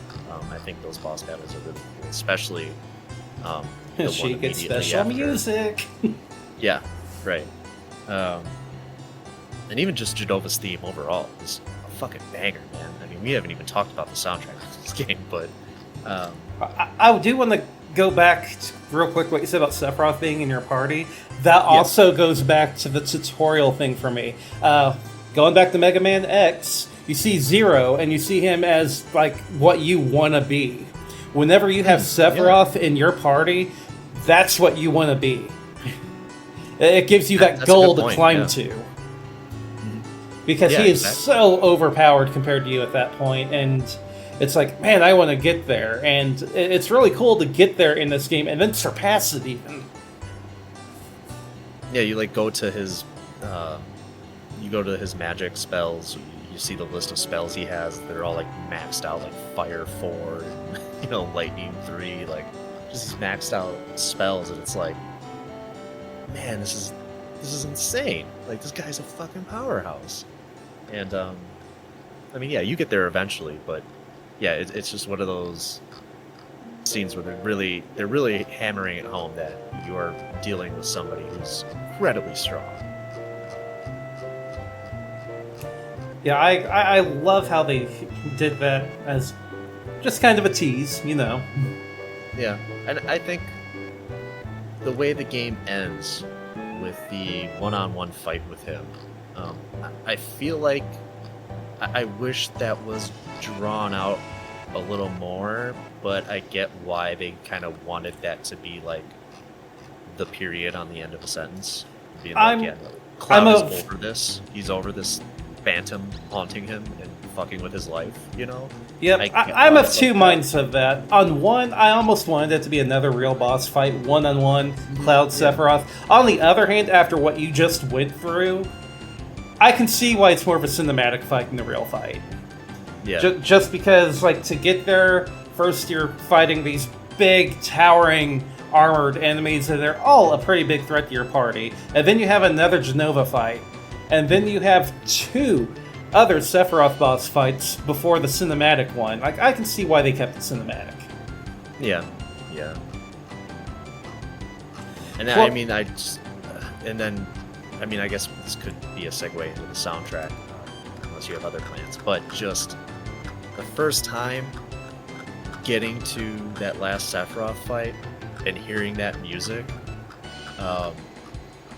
me and my friend just kind of were like, oh, fuck. Yeah, you know you're in for it if you haven't significantly over-leveled. Before we go on the music, one more thing about the cinematic fight. If you missed Omnislash in the game, it's definitely a tease of, hey, maybe reload your game save and go explore more. Yeah. I have done the, what do you want to call it? The battle arena in Gold Saucer many times to get Omnislash. I think there hasn't... I don't think I've ever had a playthrough without Omnislash. It's worth getting, in my opinion. It's so overpowered. It's so incredibly overpowered. I will get it if I do a complete playthrough, but if I'm doing like a low-level playthrough, I'll skip it. I mean, because I think at that point, if you're going to skip Omnislash, you would probably have to go get Knights of the Round to have something of equal power. Right, and at that Knights point, you're is way more in-game. powerful than Omnislash, but yeah, right. Yeah, exactly. What we have not discussed one other point before music. What did you think of the Chocobo farming and racing mechanics? Yeah, I did it once. I've never done it. I've done it again. I've only got Knights of the Round one time, and I would have never done it without my friend's help. We were definitely like 100%ing the game back in the day, so... I did it twice. Okay. Once as a kid, and once maybe about, I'd say 10 years back, where I legitimately did the breeding, and the racing, and the breeding, and the racing, and the breeding, and the racing, and the breeding, and the racing, and resetting my PlayStation because I didn't get the results I want, and rebreeding, and then resetting. And it's tedious if you don't know what you're doing. That being said, my most recent playthrough, I discovered you can do what's called save scumming, and you can get a gold chocobo in like 5 minutes. Which... Wait, what? Yeah, there is a way. If you go and morph certain enemies to get the requirements for chocobo breeding, you can save scum, more or less, where you position your character at a certain point outside of the chocobo farm, save, go right in there, and you're guaranteed to breed certain types of chocobos at certain levels, where you never even have to race. I never even knew that. I did not know it until a year ago. Interesting. Yeah, tedious is the perfect word. I think prior to Final Fantasy VII, I think this is kind of like the start of like very tedious side quests. Correct me if I'm wrong about that, but 7 kind of like starts with the side quests where it's like you have to do a lot of really inane stuff to get a particular item. Yeah, to me the chocobo breeding was the worst part of it. That being said, the reward for getting it, dear God, like it's worth it. It is, yeah. I mean, aside from the high wind, the gold chocobo it's goated, right? You can literally go anywhere. Even if you eliminate Knights of the Round from the reward criteria. The other items that you can get are just ridiculously overpowered as well. And like we said before recording, I mean, you could also just go beat Ruby Weapon, as if, like, I'm saying that as if that's just like a very easy thing to do. Just go beat him, no problem. 5 minutes. I mean, Ruby Weapon is arguably like the hardest boss in the entire game. But yeah, you can beat him, get the desert. I think that gives you the Desert Rose, which you can go trade in for a gold chocobo and sidestep the entire chocobo breeding stuff. Which you would think those would be flip-flopped. That if you beat 100%. Emerald, you would get the gold chocobo, and if you beat Ruby, you get the Master Materia set. I love that it's not flip-flopped, because I can go beat Emerald, and all of a sudden I've got a complete set, and at that point, I'm very, very close to being able to get a second set by trading in all my other materia. Mm-hmm. Yeah. And at that point, I've got 2 characters with Master Materia. I can grind the third if I really want to, but at that point, it's just time to go into the crater and go stomping. Yeah, I mean, having mastered materia is like... It's so overpowered at that point. Where it's just like one of those late game things where it's like you're never not going to have at least a couple sets of mastered materia. I mean, just some of the combinations that you can set up. It's just gonna make your characters just an absolute powerhouse. Oh yeah, like setting up Knights of the Round with Quadro Magic and then having your next character mime. Yeah. I mean, you can just, with one press of a button, I mean, you can just basically go auto combat and get through like one of the most hardest boss encounters without even really lifting a finger. That's great. You can set that up, and then you can go cook dinner, and by the time you get done and come back, the cinematics are over, and you're ready to rock. Yeah, right. Which I do love the summon animations in this game. They are really wicked looking, but man, some of them get long.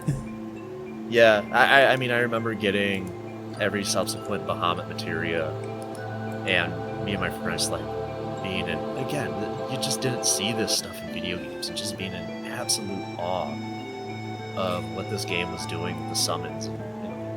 And the attacks were so wild, like Neo Bahamut, where he just takes the ground that the enemy's sitting on, raises it into space, and just fires that Godzilla atomic breath attack at him. Mm-hmm. Oh man, it's wicked. And then, Sephiroth summon. Woo! Yeah, he destroys the entire solar system. It's like, oh, I guess he won after all. Yeah, right. It's like, where do I find that materia? Yeah, it's just full... I mean, Square Enix just went... They relished every moment they could as far as just making this game as cinematic as possible. And they kind of did that again with 8. And 8 is very different in how it uses its summons. I think it's a little worse, but that's a conversation for another podcast. Yep, we'll definitely have to cover 8. I did find it very weird that my summons could be attacked and die. That was weird. And, I mean, we were talking about quick time events before. Yeah, having to be a kind of a quick time event type of situation also. It's like, well, I have to sit through the summon now. Yeah, it was different. I mean, I do appreciate the fact that they tried something different, and as I got older, like now I can appreciate the combat system more in that game. Mm-hmm. I still don't understand the magic as items. Like, I can do it, but my brain don't comprehend the whole, I can only hold 99 cures. It's like, it's magic. But then I can take like 99 fires and I can duct tape them to my sword, and then my sword does fire damage. Yeah, how does one actually put fire onto a sword? Yeah, I don't... Anyway. The materia, though, I mean, you can put that on your sword. It doesn't really do any elemental damage, but, depending on what kind of weapons you have, it's going to give you different slots. But it can... It can do elemental damage. Does it? There is blue elemental materia. And if you link it right, with... yeah. you can give your weapon that element. And I love the fact that in 7, in Cloud's sword, you can see the 2 sockets where his materia goes. I love that little touch. Mm-hmm. But like In the that's original game? Yeah, in the original. Like if you look at the art for the game, you can see the 2 sections where he can slot the materia. Oh, I thought you were talking about like actually seeing what materia, because I know in Remake they do that. Oh no, not in the That's original. what I thought you were referring to. Okay, no, that's why I was like, wait a minute, you can? No, that would have been wicked, but that's probably outside the limits of what the PS1 could do. Yeah. But yeah, I just love the little touches like that because it kind of puts you just a little bit more in that game world. One thing I want to ask you about, I guess, the graphics. People hate like the chibi Lego stuff now. People feel like it hasn't aged very well. What do you think? How well do you think that holds up? I think that it's a product of its time.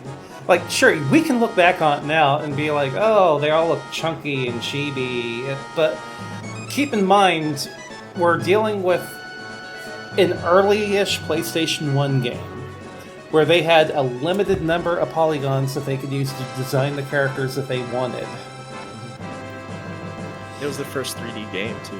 If you take all that into account, I don't mind it at all, especially whenever you look at the character portraits and you can tell, what they really were going for. Mm-hmm. Eventually, it's easy to overlook. The only thing that's jarring to me is the cinematic character models and the overworld character models are very, very different. But again, that's due to the limitations of the system. I mean, in my opinion, I understand why we get the models in Final Fantasy VIII that we do. But for me, I think the sprites in Final Fantasy VII actually hold up a lot, or the models in Final Fantasy VII hold up a lot better than what we get in Final Fantasy VIII. They just had to go a little too realistic. And yeah, with 7, yeah, I don't know, I think there's something charming about those blocky polygon models, Right, like I said earlier, I think they represent what they were going for, especially if you look at the character models. And whenever you also consider in the fact that it's representative of your character, but then you look at those beautiful backgrounds that they put in every scene of this game. And the thing too is they're allowed to emote much more than the models that we get in Final Fantasy VIII. That's one thing Square Soft at the time was really good at in the 16-bit era, was really expressive sprites. And that's something you didn't get in a lot of JRPGs at the time. I mean, even look at, I don't know if you've ever played Golden Sun. Yes, Game Boy Advance. Yeah, it came out in 2002.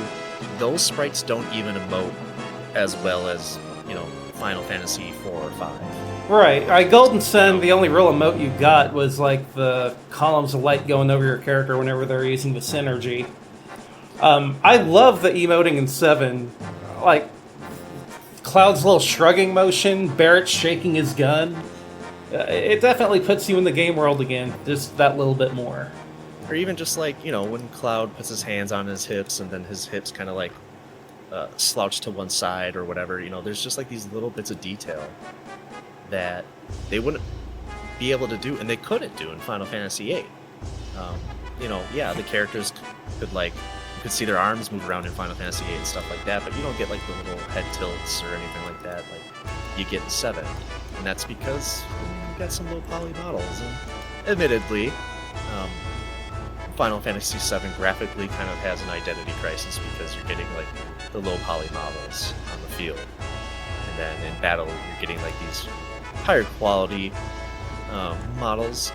And then you're getting the FMV cutscenes and stuff like that, the pre-rendered cutscenes, and the models look even better. you know. So it's like all the characters. Well, then you get the portraits also in the menu. So it's like the characters look different depending on what's going on in the game, and it's character-wise, kind of identity crisis. But again, this was like their first time doing something like this, and to me, it's kind of charming. I feel like they were representative of the characters they were trying to represent. It's just that, again, you're dealing with the PlayStation 1. It's their first attempt trying this. And you also have to figure in, they dabbled with the N64 before they went PlayStation 1. I don't know if you saw the kind of demo thing. Demo. Yeah. Yeah, and those models are much closer to what we see in the game that came out. Absolutely. Yeah, absolutely. The only difference is if it had been on the N64, I think those just would have been the models, period. I don't think they would have had the luxury of being able to have higher fidelity sprites in battle or anything. Like, the models that they had were going to be the models that they had to use. Right, because if I remember right, they had done the math, and if they would have done the game that they wanted to do on the N64, one, they would have had to use the 64DD, no question asked. And even then, they would supposedly, it would have had to been 30 discs or something insane like that. Which is why they ended up going PlayStation. Mm-hmm. Yeah, and I mean, Squaresoft already wasn't in a good place with Nintendo anyway at the time.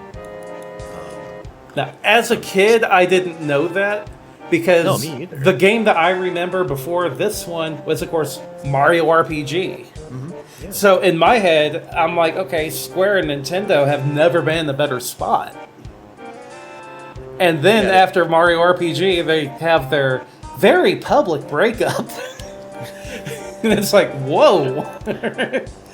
Didn't even make up until 2006 or something, whenever Crystal Chronicles came out. Oh, it was a while. I know that I got Dawn of Souls for the DS, and I was really thankful it came out because I had heard about the Final Fantasy 1 remake for the Wonder Swan. I'm like, that looks really cool.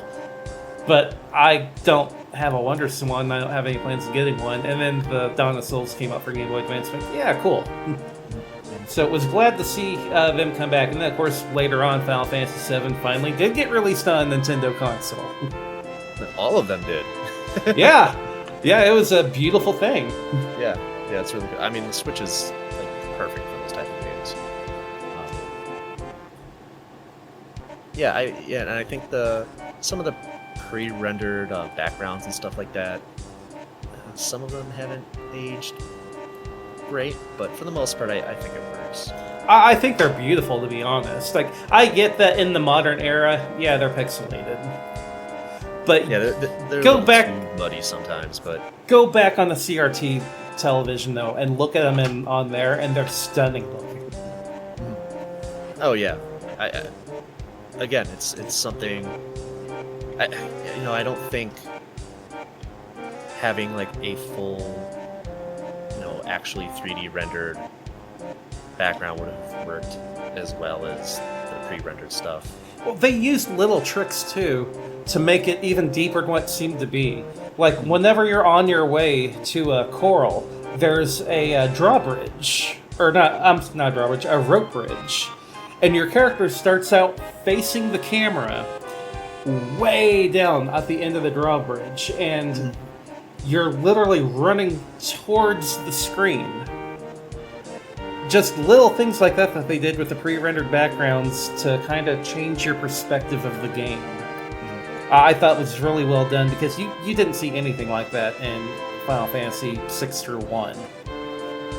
Well, the thing that you get if you do go for the actual 3D environments is you're going to get a lot of that PlayStation warbling effect where everything's moving. It looks like it's moving because the aliasing is completely messed up on the PlayStation.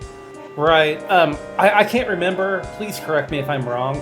I think it had something to do with the fact that the floating point calculations in the PlayStation 1 were very, very loose and didn't work well. And the game for me that was mostly guilty of it was Metal Gear Solid, which is a beautiful game, but dear God, everything looks like it's in a constant earthquake in that game. Yeah, yeah, yeah. Whatever you just said sounds like it's probably the number one cause. Yeah, I think I've read articles and stuff like that. Like, I should know the specifics, but I don't at this point. But what you said sounds right, so we'll go with that. Well, any listeners out there that want to call me out and correct me on that, go right ahead, because I could very well be wrong. I think it was the floating point math in the CPU, but I could be way off. So yeah, I mean, I think the pre-rendered way, what they decided to do there is a much better choice than, yeah, what you said, like what they did with Metal Gear Solid. But even though, I mean, at the time, there also wasn't anything quite like Metal Gear Solid either, so... Although talking about other stuff that Final Fantasy VII did right, Resident Evil also used the pre-rendered backgrounds with a polygonal character on screen. Yep. But man, Final Fantasy VII controlled so much better. Different game styles, but yeah, I get what you're going for. I smell what you're stepping in. I totally get that different game styles for sure, and not really trying to knock Resident Evil 1, but that is a game that screamed for dual analog. Yeah, I don't even remember playing the dual analog version, the DualShock version. I think I've only ever played the original game. And I just played it recently. I played it. I think even with the DualShock edition, it was more pushing for the rumble in the controller than it was the actual analog control. Analog controls, okay, I got you. But yeah, completely different environment. But yeah, I know in the remake there are regular analog controls. It just doesn't work with the camera angles though, because then it just messes up. It messes up the movement entirely. Anyway, this isn't a Resident Evil podcast, but it could be. Ooh, we'll have to get Grim on the line too. Oh yeah, great episode by the way. That's one of the first episodes I listened to. Oh, I can't wait to have him back on. Evil, so. Shout out for Grim coming up too. He's going to be my partner on the Retro Olympics Summer 2024 edition coming up. I'm definitely going to have to sit on that. Oh, I can't wait. It's going to be hilarious. We're going to miss all the questions. I'm going to miss a Mega Man question. I'm going to have to change my avatar in Discord. It's going to be great. But yeah, going back to 7, the pre-rendered backgrounds to me, if you're looking at them using a modern day, 4K television, no, they're not going to hold up as well. But you look at them through like the 240 pixel resolution CRT television, these are some beautiful looking backgrounds to this day. I would love to see a remaster of this game done where they go through all the backgrounds and make them 4K. And, touch up the character models. Keep them chibi, because that's why I remember when I was a kid. That's why I still want to see. Tighten up the polygons some. Re-release the scheme that way. Well, and that's the thing. A lot of developers of this era are guilty doing it. If they were going to do that, they would have to do everything by hand again, because a lot of the assets they're gone. They just got rid of them. And all they can do, I mean, we got the what do you want, like the up-res versions, released 7 or 6 years ago of these games, which are more or less the PC versions converted to console. Yeah, and I mean, they did some work to the backgrounds to make them look better, but they still don't look fantastic, like you said, on like modern televisions. But they did as much as they could. But those assets, they're gone. Like, they would have to be completely redone. And I just don't think SquareSoft is going to invest any type of money. I keep saying SquareSoft. Square Enix is going to do that type of legwork to put something out like that again. And that's kind of what I thought when I was thinking about like what would I want out of a Final Fantasy remake. Visually, kind of just like a better looking version of what we got. Like, don't get me wrong, Final Fantasy VII Remake and whatever the second version is called, I don't remember. REbirth, right? I think so. Stunning, they're stunning looking games. Like, they look so fucking good. Don't get me wrong. But also, I'm not like a graphics snob either. So like, you know, indie games have come a long way. You know, you can have a really good looking indie game, like a really creative like art design, art direction, without it having looking like, you know, something like completely photorealistic, right? And that's kind of what I wanted the 7 remake to kind of. That's almost where I would hope they had gone to. Give me a prettier version of the original, maybe some more materia, maybe a new mega hard bonus dungeon, Sephiroth's super sexy funhouse, whatever. Finally, clouded Sephiroth and Kiss like we always wanted them to. I mean, bring Roll 34 for the fans for that bonus dungeon if you want to, whatever. But I would have loved to see the original game, the original combat. Give me more materia, give me 1 or 2 bonus dungeons, and I would have been happy. And for as long as we have waited and are waiting for, like, you know, Remake and Rebirth, they could have done that. 100%. And I get it wouldn't have sold as well. I fully get it. That's just me being greedy. I think it would have sold just fine. At this point, it's very obvious they're just milking it. Well, that would have been a game. For them to have to make 3 games. There's not. That would have been the game meant for me and you, though. And at this point, we're not the target audience. You're right. You're absolutely right. Which is a shame. But, you know, they want us to buy it because they're like, hey, you remember Final Fantasy VII. But they're like, your kids remember Final Fantasy VII as well because you wouldn't stop talking about it. So we're going to make a game for them, and we know you're going to buy it too. Yeah, it's interesting because I think after having played Remake, you kind of have to have played the original 7 to even know what they're trying to do. To me, it's guilty of what Final Fantasy XIII is guilty of, not explaining enough in the story. It's like, oh, look, here's Sephiroth. He's talking the cloud. Like, but yeah. What's his significance? He looks cool, but how is he significant? And you don't know that. Look, kids, it's the guy from Smash Brothers. Oh no!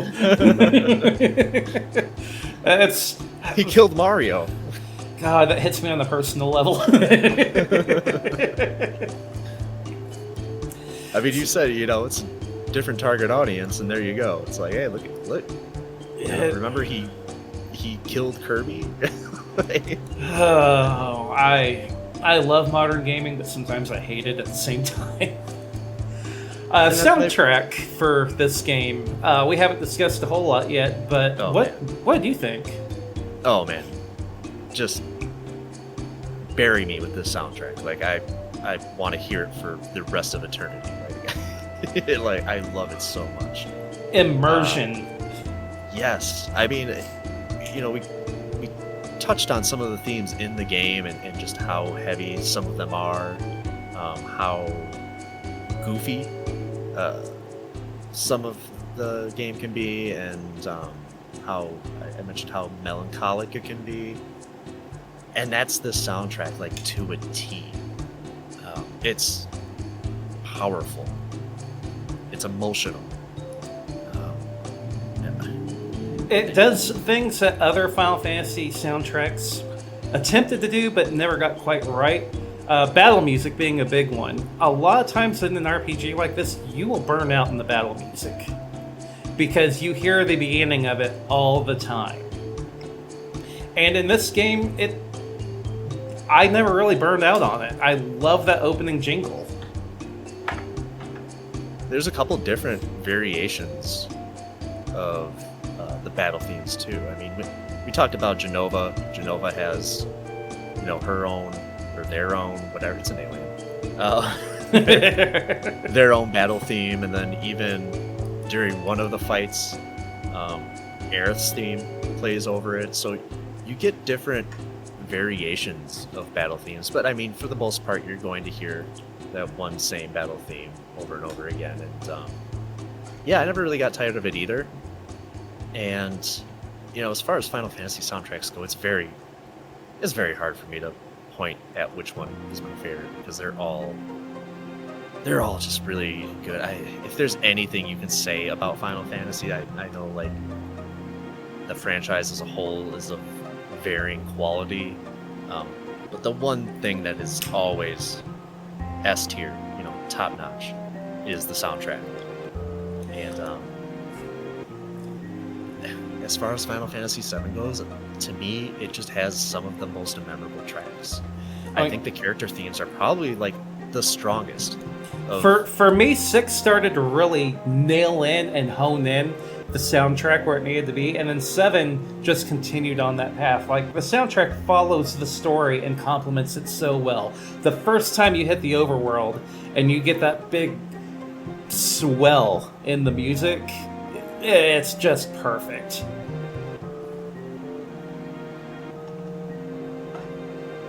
And the theme for the Highwind too. I mean, when you're traveling all over the globe, and it feels like you're on an adventure, like that you've overcome the odds at that point. It's late in the game or whatever, and you've gone through some shit, right? And then just to hear that music play as you finally basically have like freedom to go pretty much anywhere you want. It's such a good feeling. Well, it gives you a feeling of hope, because whenever you're running around on the overworld, whenever meteor's finally been cast and you've got that giant meteor hovering over the planet over the top, it's so melancholy.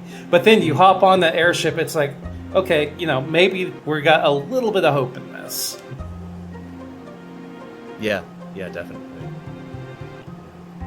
Which I also want to bring up, you don't get the airship music until after you get Cloud back in the party. Before that, every time you're on the airship, it's still that melancholy theme. I don't know if you remember that or not. No, I don't. But it makes sense.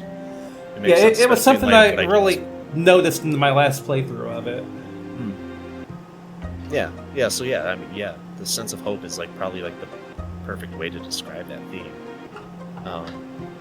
Sephiroth's theme, it starts with like the bells, and it just starts to slowly progress, and really like has this build up, and like the choir, and it's such a good theme. And then of course you have his theme at the end of the game, which is just kind of more Death of an March epic version. Yeah, I mean, all of the music surrounding Sephiroth is it's so foreboding. It matches like the phantom-like quality of his character in the game. There's just like this darkness. It's just this Sephiroth is just such a Nomura-ass Nomura character in every sense of the way, in all of his theming and everything. It's perfect. I love the fact that for the final Sephiroth boss, you actually get 2 themes. The first time you fight him, you don't know that the first form isn't the final form, because every other Final Fantasy game prior to this, you're fighting a warped version of the main bad guy. So you get this weird warped version of Sephiroth who's got 2 or 3 heads. He's got a core down by where his stomach's at. He's got these. He's called like Bizarro Sephiroth or something like that, right? Right, and his boss music starts out with this really wild theme going on the bass guitar. Yeah. And you don't know that that's not the final boss of the game. And the theme almost has some hope in his theme as you're fighting them. It's got some, really good high notes in the horns that almost give you some hope while you're fighting them. And then, he goes down, you think, oh, maybe that's it, I've beaten the game. And then, the horns start up. Yep. The violins start up. and it's like, oh, this ain't good. You see Sephiroth drop down from the heavens, a lot like Kefka in 6, mind you. But then the camera zooms in on his face, and he just has this pissed off look. And then it zooms back out to where your party's at. Oh, it's perfect. Yeah, it's so good. It's so good. Yeah, there's a lot of There's a lot of Final Fantasy VI in Final Fantasy VII. When you think of it, even right down to the music, like the proggy kind of music, and Sephiroth's design, the magic system, the world design, limit breaks. Every game design. before 6 had heavy medieval factors, and then 6 is just like steampunk. Yeah. And after your steampunk, you get this one where it's like, okay, let's take a step beyond steampunk. You still got those steampunk elements, especially in Midgar, but it also looks like, almost a modern day society. Right. And then back to boss themes, you got Genova's theme, which is just, it's perfect for what Genova is, and that's just like this almost cancerous like deformity. Like you're never quite sure what exactly you're fighting, because Genova takes a different form every time, and the music is equally as alien as Genova is. That's exactly where I was wanting to go. You start out with this computerized do-do-do-do-do-do-do thing to it that, it sounds like very digital, but then in the middle of that, you got these kettle drums going on in the background. It's such a bizarre combination. Yeah, and then they, like, put in, like, these weird synths in the middle, and it's just, like, the music's so frantic. It's just, it's so cool. It's so good. And her final theme, I assume I don't know, but her final theme that you fight her with is another different theme than what she not normally has, but the theme, it's really different. It starts out with the kettle drums instead of just having them in there. Mm-hmm. And it's, again, an oppressive theme, but also there's some curiosity in there, which I really like. Yeah, I think, honestly, if I had to pick, I think Genova's theme is probably like my most favorite boss theme of the game. I just think it's just the franticness of it, and just the synths and stuff. There's something about that I just really love, and I can hear it in my head right now. Every subsequent like cover of that song, and I think even the one that plays in REbirth is also a very good version of that song as well. For as many knocks as we've taken on REbirth, the music in that game I thought was phenomenal. Mm-hmm. Again, there's not a miss as far as music goes in any Final Fantasy, in my opinion. Right, like even 13, which I do knock, the music in 13, wow. Like they nailed it. Mm-hmm. And then I think another theme that I really love is Aerith's theme. Again, you've got there's that melancholy mixed with a little bit of hope, and it's just it's a very light and airy theme. And there's just a hint of there's a hint of naivety in there too that I really like. Yeah, the innocence. There's like this innocence to it. Yeah. Mm-hmm. And it just makes, whenever you lose her, that much more impactful. Mm-hmm. I'm getting goosebumps thinking about it, because it's nostalgic in the way that it's like, there's that, it's an innocence, and then there's that loss of innocence, right? Mm-hmm. And that's kind of like what nostalgia is. You're never going to get those days back, You're never going to get your back, right? Yep.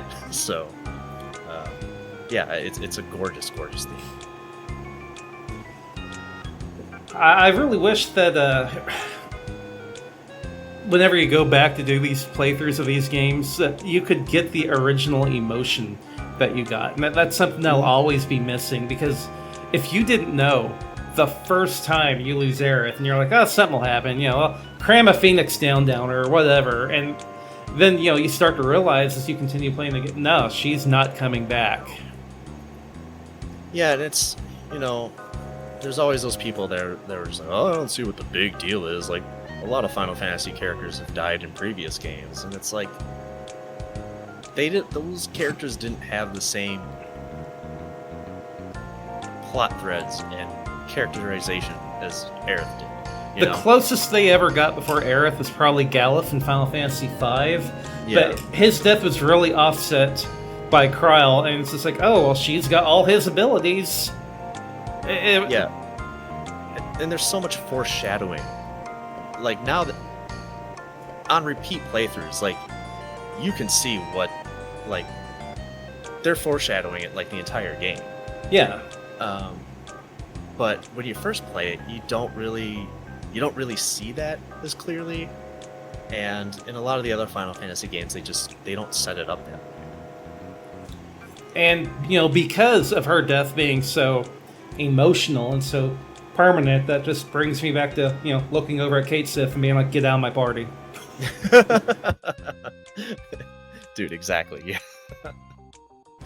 Like, this is bullcrap. You're the one that came back? Oh, man. Did you ever fall for the rumors on, like, how to get Aerith back in your party after she died? No, but that's because I am a cheap, horrible person and had the early PlayStation that had the expansion port on the back that you could put a Game Shark in.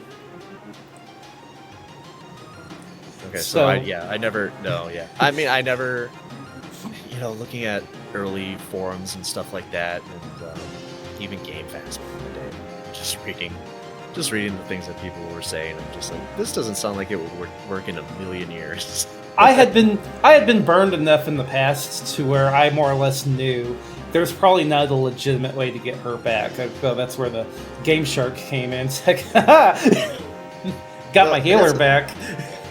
I think that's, again, we're talking about like back in the day when this game came out, and that was the other thing about Final Fantasy VII specifically, that it just felt like this was a game that anything was possible in. And so there were just rumors for just about anything that you could think of. And it always felt like it was a real possibility. There is one that almost got me, but I didn't know what to do or how to make it happen. But the Return to Midgar. You can go to the cathedral, and the first time you go in, you see like Aerith's ghost in there. Yeah. And then you leave and come back, and you never see it again. That one almost got me. It's like, is there anything that you can do in here to maybe, return her soul to her body back at the area where she got killed off at? Although I also love the hilarious fan theory of Cloud killed Aerith. She wasn't dead, she was paralyzed because the sword went through her spinal column, and Cloud's just dropping her in the water and like, bye. I never heard of that one, but yeah, it's totally possible, yeah. Yeah, more or less the fan theory is where Sephiroth impaled her at wouldn't have been a fatal wound, because he missed the lungs, he missed the heart. He did, however, hit her spinal column dead on, which possibly would have paralyzed her. Well, I think the most damning part is the fact that Sephiroth pulls his sword out. Right. I think if he had kept it in, she would have been fine. I know it's not what they're going for, but I find it hilarious. Like, right. She's paralyzed, she could have lived, and Cloud's like, nope, she's Cloud gone. just drowns her. Bye! I can just imagine him looking down at Aerith, and he knows that she's still alive, and he's like, I choose Tifa, and lets her go. Oh, there's an awful lot of bubbles coming up from the lake. What the fuck is going on? It's a jacuzzi, man. This is awesome. Oh, it stopped. This is the Chocobo burgers of they're not settling well with my stomach. But I mean, you have to bring a little bit of levity to it because, man, that's such a hard-hitting scene. Yeah, man. Like I said, my friend was guiding me through the game using the strategy guide, and he was keeping secrets from me. And when it happened, I was shocked. That's a good friend. That's a really good friend, though. Admittedly, we weren't really using it. So, not having her in the party wasn't like a huge detriment anyway. I don't even think we had like her second set of limit breaks, which I never saw any of her higher tier limit breaks until much later when I was an adult. So, And that was also one of those hints that you might lose her because she's the first level 4 limit break you can get. yeah, I never even, she technically has the traditional role of a white mage, but I was a Tifa guy, still am. So I'd always just have Tifa in the party when I could, or Yuffie, and never really used Aerith. So, I mean, story-wise, yeah, it still hit really hard, but at the same time, I wasn't missing her from my party. I didn't feel like it was that huge of a hit mechanic. Sorry, Earth, you've been replaced by the enemy skill materia. Right. Which, admittedly, enemy skill materia can break the game if you know what you're doing. Right, I mean, it's basically just replaces Blue Mage, which is kind of a weird thing. But, Yeah, it's different, but, White Wind and Big Guard, that's all you need. Like, your white mage needs are covered. yeah, exactly. All that and ribbons. Right, yeah, accessories are different thing, but... Of course, I find the ribbon important because the one time in my last playthrough that I did game over, it happened only one time, and that was thanks to a Marlboro of all things, because he just status affected my party into oblivion. That bad breath, man. Yeah. I went up into the mountain area. I didn't know he was up there. I was not prepared for it, and I'm here like, uh-oh. Like, I have a bunch of poisoned berserker frogs now. Cool. And I mean, the ribbon is essential when doing the Gold Saucer Battle Arena. Just because it has that what do you want to call it? The wheel, basically, of things that can limit your next couple of battles. Hope your And accessory there's don't status break. effects. Yeah, right, exactly. But as long as it doesn't, I mean, those status effects won't even touch you. So, yeah, man, I was Right. so stupid as a kid. Like, That being said, you kind of want them to touch you because the more negatives you get on that wheel, the more points you get at the end of the run. oh, is that how that works? Yeah, like, let's say you got the full cure on the wheel. It doesn't give you as many battle points as it would have if it went, all your materia is broken. Interesting. Okay. Maybe that's why it's always taken me a long time to get Omni Slash. Maybe, because, like I said, you more or less want to, if you can kind of aim for those negative effects, you actually want to aim for them. Okay. Yeah, because I always go in with, like, basically just decking my character out and trying to negate a lot of those, the limitations that they place on you. If you can intentionally get, like, the all materia broken one, like, you get so many battle points at the end of a run. It's ridiculous. Like, that's the one to aim for.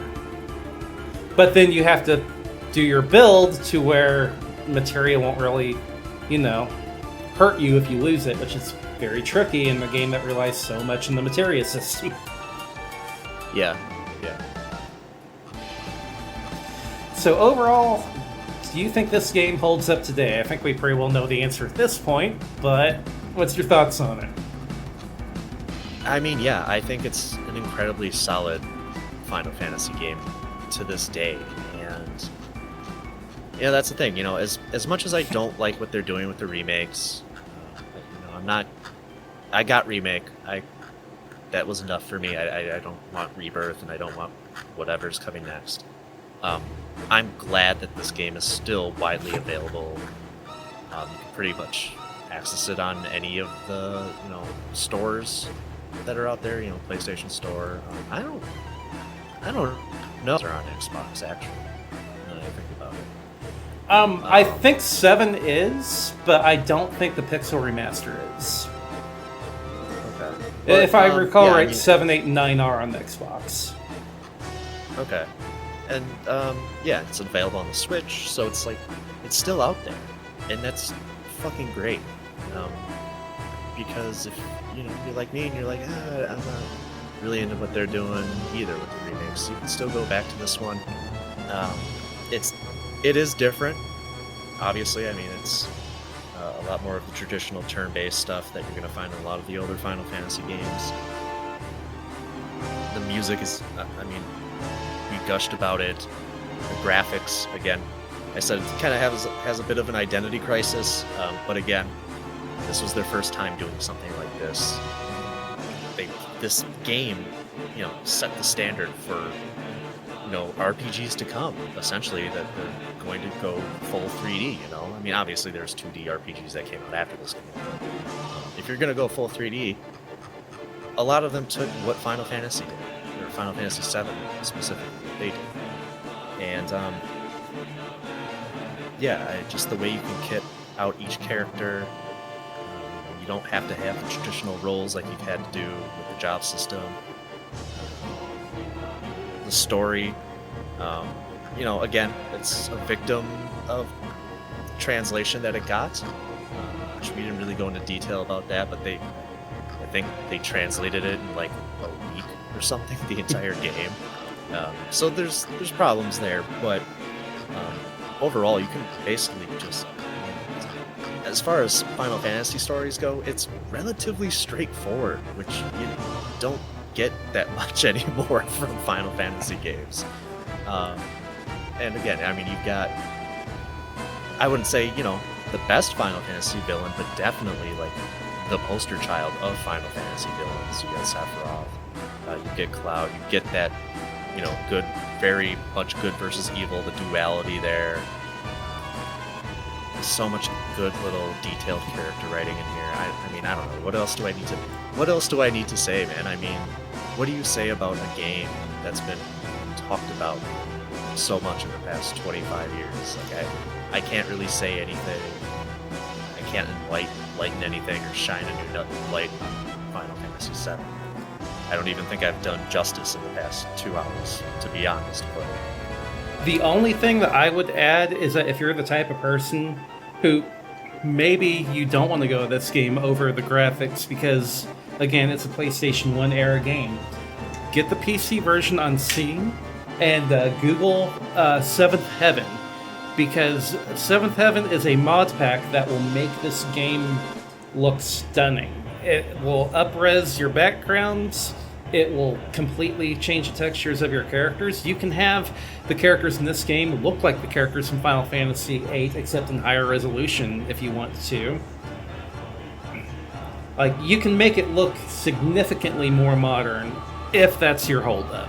Because I know a few people that was their holdup for this game. And did some Googling. I found Seventh Heaven, installed a few mod packs, and it made it look like it was a game from, like, 2004 instead of from the early 90s. Interesting. Yeah, I know they also did a remake of this game. I think There's an NES version, yes. Yeah. And so I mean, it's neat. If you want sprite-based, if a sprite-based Final Fantasy VII, you could go that route, I guess. I mean, for what it is, the NES remake actually did a pretty good job. Now, I would definitely play the original before that one, but if you're, aching for more, definitely go back and check out that one. And I honestly, the remakes, if you consider them as what they are, which is an alternate timeline, I can accept that, but I still really like the ambiguous ending of the original, where it's like, we won, but did the planet win, or did humanity win? We don't know. What was the cost? Yeah, right. I thought it ended absolutely perfectly in that regard. So before we wrap it up, Keith, you want to go ahead and give a shout out for Main Quest, maybe some recommended episodes for a new listener? Yeah, so the Main Quest podcast is a retro video game podcast, very similar to your friends of the show, my friends of the show, Secret Levels. Ooh. A very, very kind of similar format. The thing with my podcast, though, is that I'm very specifically going back through the library of games that I grew up with, and I do a deep dive on the history of the game and how it came to be, and kind of talk about where the developers came from.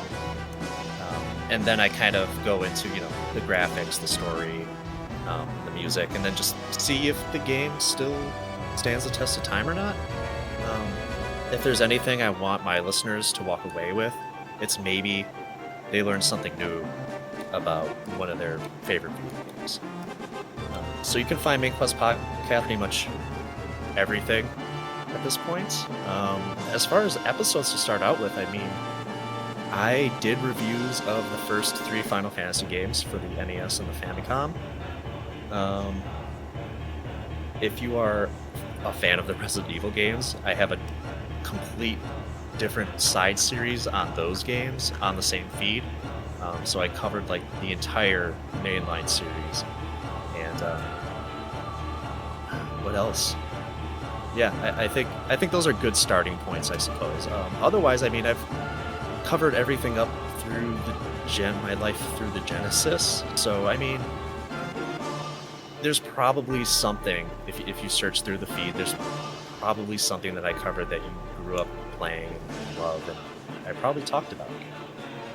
I also have another podcast. I don't know if it's going to have its own feed when this episode airs yet. It is called High Score Cinema. And me and my co-host Ryan are watching movie adaptations of video games. And we're trying to determine definitively and scientifically what is the best movie adaptation of a video game. And we do that at the end of every episode, after we talk through the movie and what we thought about it. We rank the movie according to 5 different categories that have nothing to do with what we actually thought about the movie. So even if we hated the movie, it could still rank in like the top 5. So spoiler alert: Double Dragon number 1. We have not watched that movie yet, actually, but I will say Double Dragon fucking rocks. I can't wait for that one eventually. But yeah, I don't know if High Score Cinema has its own feed yet. Right now, in its form, it's called Main Quest Matinee, which is on my Patreon. I don't have the link to my Patreon right now, but do not be dissuaded by the word Patreon. Everything on there is free. It has been free for like the past 8 months or so, basically since my podcast is on a hiatus right now. So I thought it was only fair to let the perks fly free and let everybody have everything on there that's for free. So yeah, go check that out. Hopefully that link is in the show notes. And I love the fact that you're doing something similar here, because the internet is completely full of game ROMs and game ISOs from the 8, 16, 32-bit generation. All those are preserved. And I am a huge proponent of game preservation, but one thing it's not preserved is our memories and emotions whenever we're playing these. And that's why I love 100%. doing this podcast and listening to other people doing the same thing. Yeah, my podcast isn't... There's some nostalgia in there. I do talk about my personal experiences with the game, or I shouldn't say personal experience, but past experience with the game as a child. So it's not like 100% geared towards nostalgia, but that's why I love to come on this show, man, and talk to you about Final Fantasy VII, because I don't get to gush about video games that much. I just love the fact that we can preserve that, because, not to go on another, somber note, 200, 300 years from now, we're going to be gone. We're not going to be around. And unless that awesome thing happens where I get to download my mind into a computer and become self-aware and take over the world, but we can only hope. We're that's for another time. Don't worry about that. By the way, patrons, I really need you to get that Patreon money in. That way I can get the Death Egg rolling. Anyway. But while the games will still be around in 200, 300 years, but our memories we can't preserve unless we're doing stuff like this. So, that being said, I really want to thank you for coming on here and sharing your history of the game and your thoughts and opinions on it. I appreciate it a lot. Oh, thank you. Thank you for having me on, man. I really appreciate it. Yep, a lot of fun. Hopefully we can bring you on again in the future. I'd love to. Alright, and with that being said, we're going to go ahead and close out this episode. We're going to play one more music track, although I'm sure you've heard plenty in the background during this before we roll the outro.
Once again, thank you for taking time out of your day to listen to another episode of Afterglow.